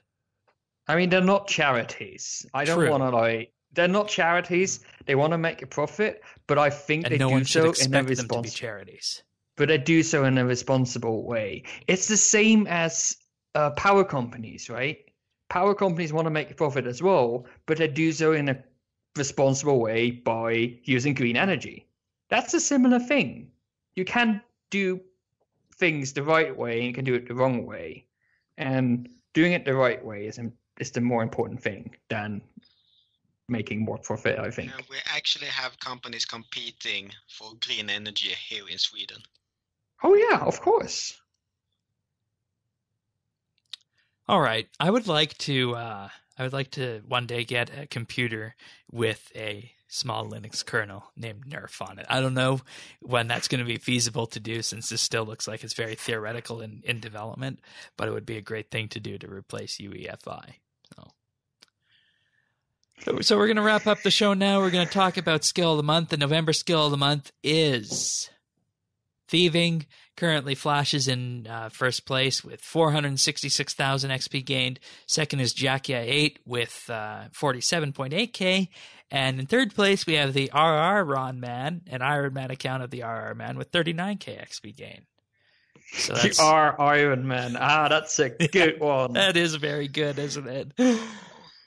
Oh, a life in crime. How can I live in a life in crime? Why do you encourage them, Shane? That's just part of what I do. Sometimes there's necessary evils, Tycho. But our October Skill of the Month ended. The Attack Skill of the Month ended with 9.2 million Attack XP gained, with Pernasius gaining that. Second place was Jamandy with 7.2, and third place was Flash with 1.2 million XP gained. And that leads us nicely into the Informer Roundup this month, which was written by King Kulla. Has a good overview of all the articles we had this month, including an article on the RuneScape free-to-play expansion, my talk on the reality of microtransactions, which was a hot topic issue, of course, on last week's podcast, Tanis talking about Dimension of the Damned when it first came out and why it succeeded then, though he might want to revise that in a future article given what we had today. And I would like to point everyone to Colton's most recent article as well, which is called A Primer on Piracy, the RuneScape kind, of course, because the Pirate Quest finale is coming soon. So if you've forgotten what all the Pirate Quests were about, give a read to this, refresh your memory, and you'll be fresh in time for Pieces of Hate. Oh yes, Pieces of Hate. There are so lots of ninja updates that could have been made quest reward for that quest. Yep. Alrighty. We also have a couple achievements this week before we get to the pick of the week. PTV Spooky got 99 Slayer on the 1st of November. Kotahi Atwa got 99 Construction on the 29th. And boy, that's a name to say right there. Moving on to the 27th, we have Cyan Panera with 99 Defense, Cyan R with 99 Crafting, and Jade Gizmo with 99 Mining. And finally, we end up with Ghostcaping with 99 Divination. I almost called it Dungeonation there. Yeah, Ghostcaping being also Questcaping. I don't know. Vote Family Reunion. I don't know why I always confuse Dungeoneering and Divination. Why indeed? They are quite different, Shane. I know, it's happened ever since Divination came out. I almost said Dungeoneering, but... Maybe stuck in the past. All right, what do you got for pick of the week, Sirion? All right, so since a couple of years ago, I sort of set myself the target to learn a new language because I'm bilingual, as you might guess. I know some other European languages, and I decided I wanted to do something completely different. And being sort of interested in the Japanese culture and such, anime, I mean, what can I say? I had no idea you watched those kind of cartoons. I had no idea you watched anime. Every now and then. Okay. I enjoy them. Anyway, I decided to try and learn Japanese because I'm kind of also sort of an amateur hobbyist linguist because I find that really interesting. So learning a completely different language was something I wanted to do. Tried many different things. I tried these audio courses. I tried learning myself the new characters. But every single time I would do it a couple of days, I would get stuck. So a couple of months ago, I decided to go and do something I'm not very fond of doing, but this time I downloaded an app. And I decided to sink the money in a yearly subscription for Memrise, which is a learning program for new languages. They have a lot of languages. They have most Western languages, Japanese, well, what else? I can look at the list probably. French, German, Arabic, Turkish, Dutch, Swedish.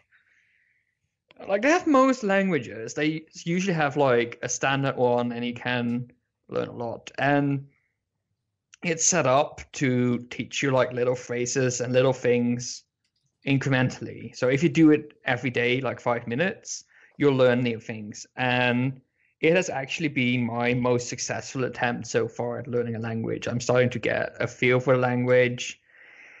It's not perfect. I try to sort of supplement it by reading books about the actual grammar structures because it will only teach you sentences. Like, it will give you a sentence, you give the answer.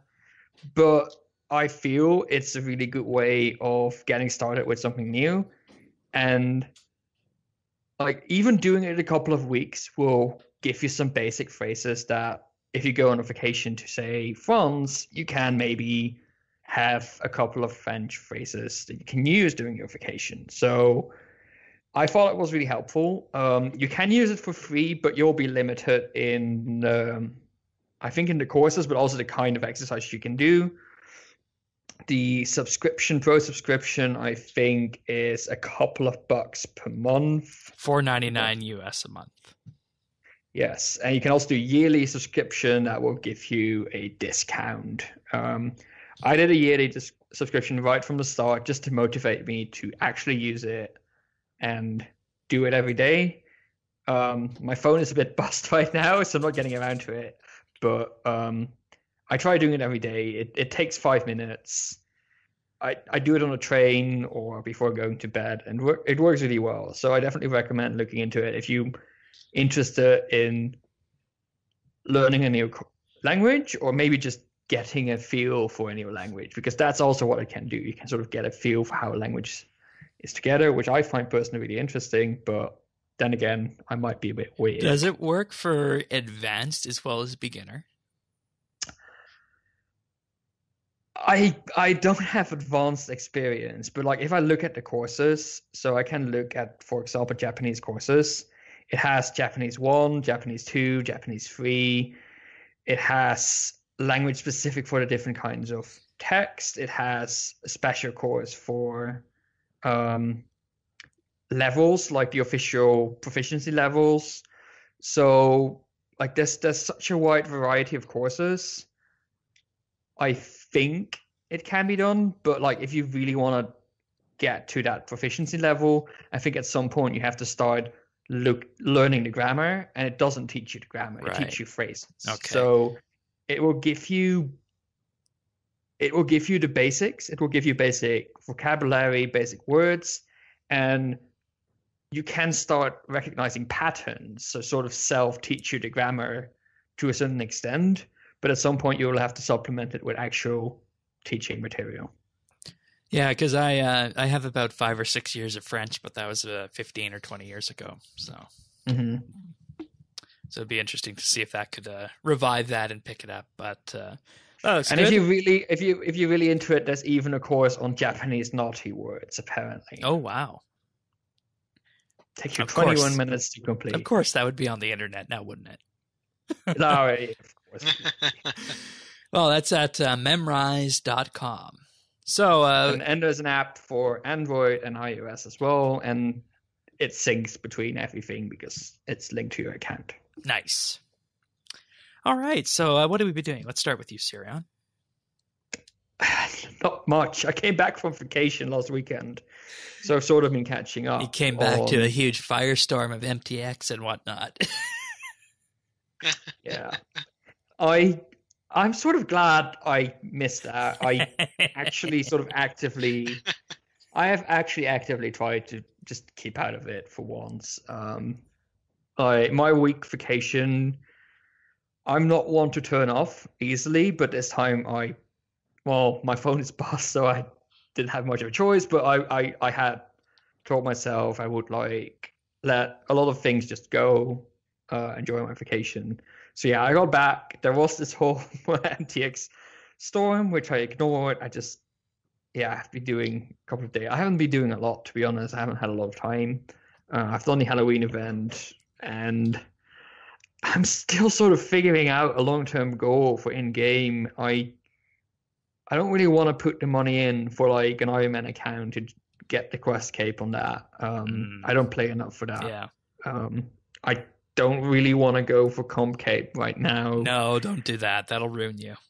So, yeah, my goals are still to get 115 engineering, and then maybe get the 120 skills at some point. But usually I just pick up something from the completionist achievement list that I feel like doing and just do that. But usually I just log in, do ports, that kind of stuff. I don't play much these days. How about the Master Quest cape requirements? Oh, please, no. All but that they are PVM. Different.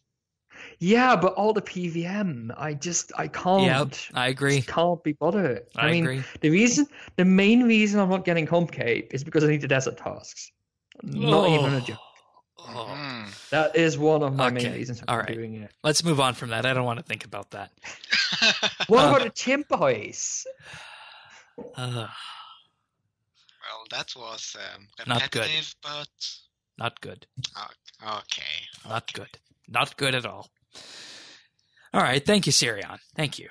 As for me this week, continuing arc fishing for Invention, Halloween event, and did a few herb runs along the way. And the final count on that Reality of Microtransaction posts, 191 points and 7,800 views. You must be proud of yourself. That's a good number. I still haven't read it because I tried steer clear of it, but I might give it a read just to. Oh, you don't need to read it. I'm sure you're fine. Okay. Well, you might enjoy some of the numbers with it, but anyways, I mean, I'm a data nerd. So. Yeah. So I posted the document that I used to generate that with as well. So if you want to read that, you might find some interest in that too. So, all right. So Taiko, what have you been up to this week? So Monday started with the updates. Halloween event, went straight to Gielinor and started questing. And it was then I felt this self-service and then solved the puzzle with flying colors. The one who I had to think the most was the wool of the sheep, because as Sylvian mentioned, they never told you can only get rid of 3 ships, but not 4. So I had to stay and think for a bit before I found a solution. But and I really enjoyed the stories, and that was also a part of the why I call it self-service, that you have to read the lore that was submitted by the players. It doesn't really give you more. How do you say it? It's there, but it's not more encouraging than when he gives you a quick. Not survey, a quick test to get the 10th and final story about how well you read the stories. And then, of course, I congratulated Questcaping on getting her story into the game, and I saw Sorial in the Lore French chat, so congratulations to him too.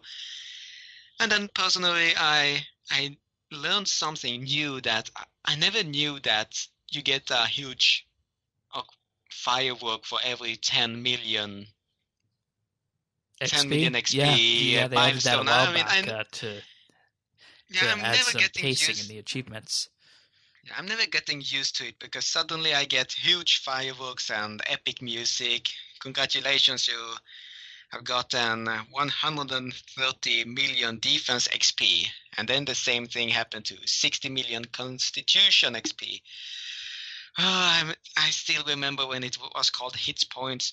But anyways, I decided, you know what? I want to do some PVM, something really challenging.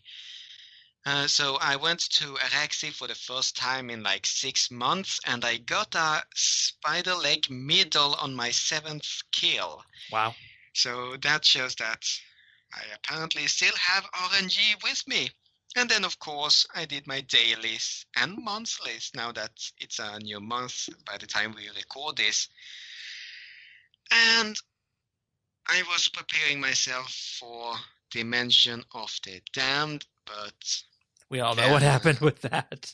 Yeah, we already talked about that. So at this point, I just wrote it up at my calendar, and I'm really hoping I won't forget it.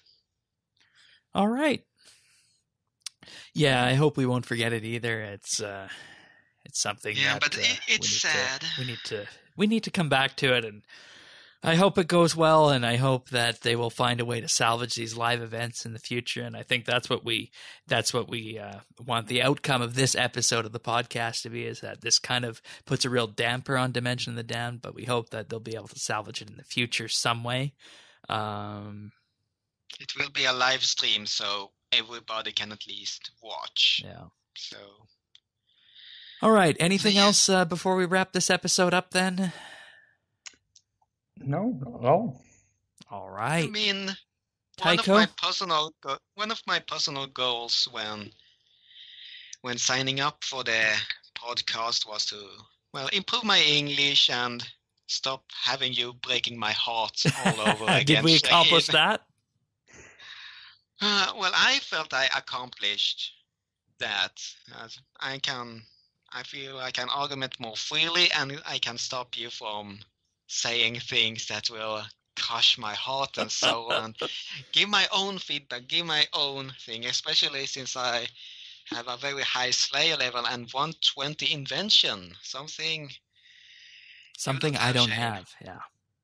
Yeah, something. So I just want to say it's been an honor working here at RSBANDB podcast this month, and really happy to make a difference for everybody who's watching, getting things from my perspective. And what more should I say? Oh yeah, have I received any fan mail? You have.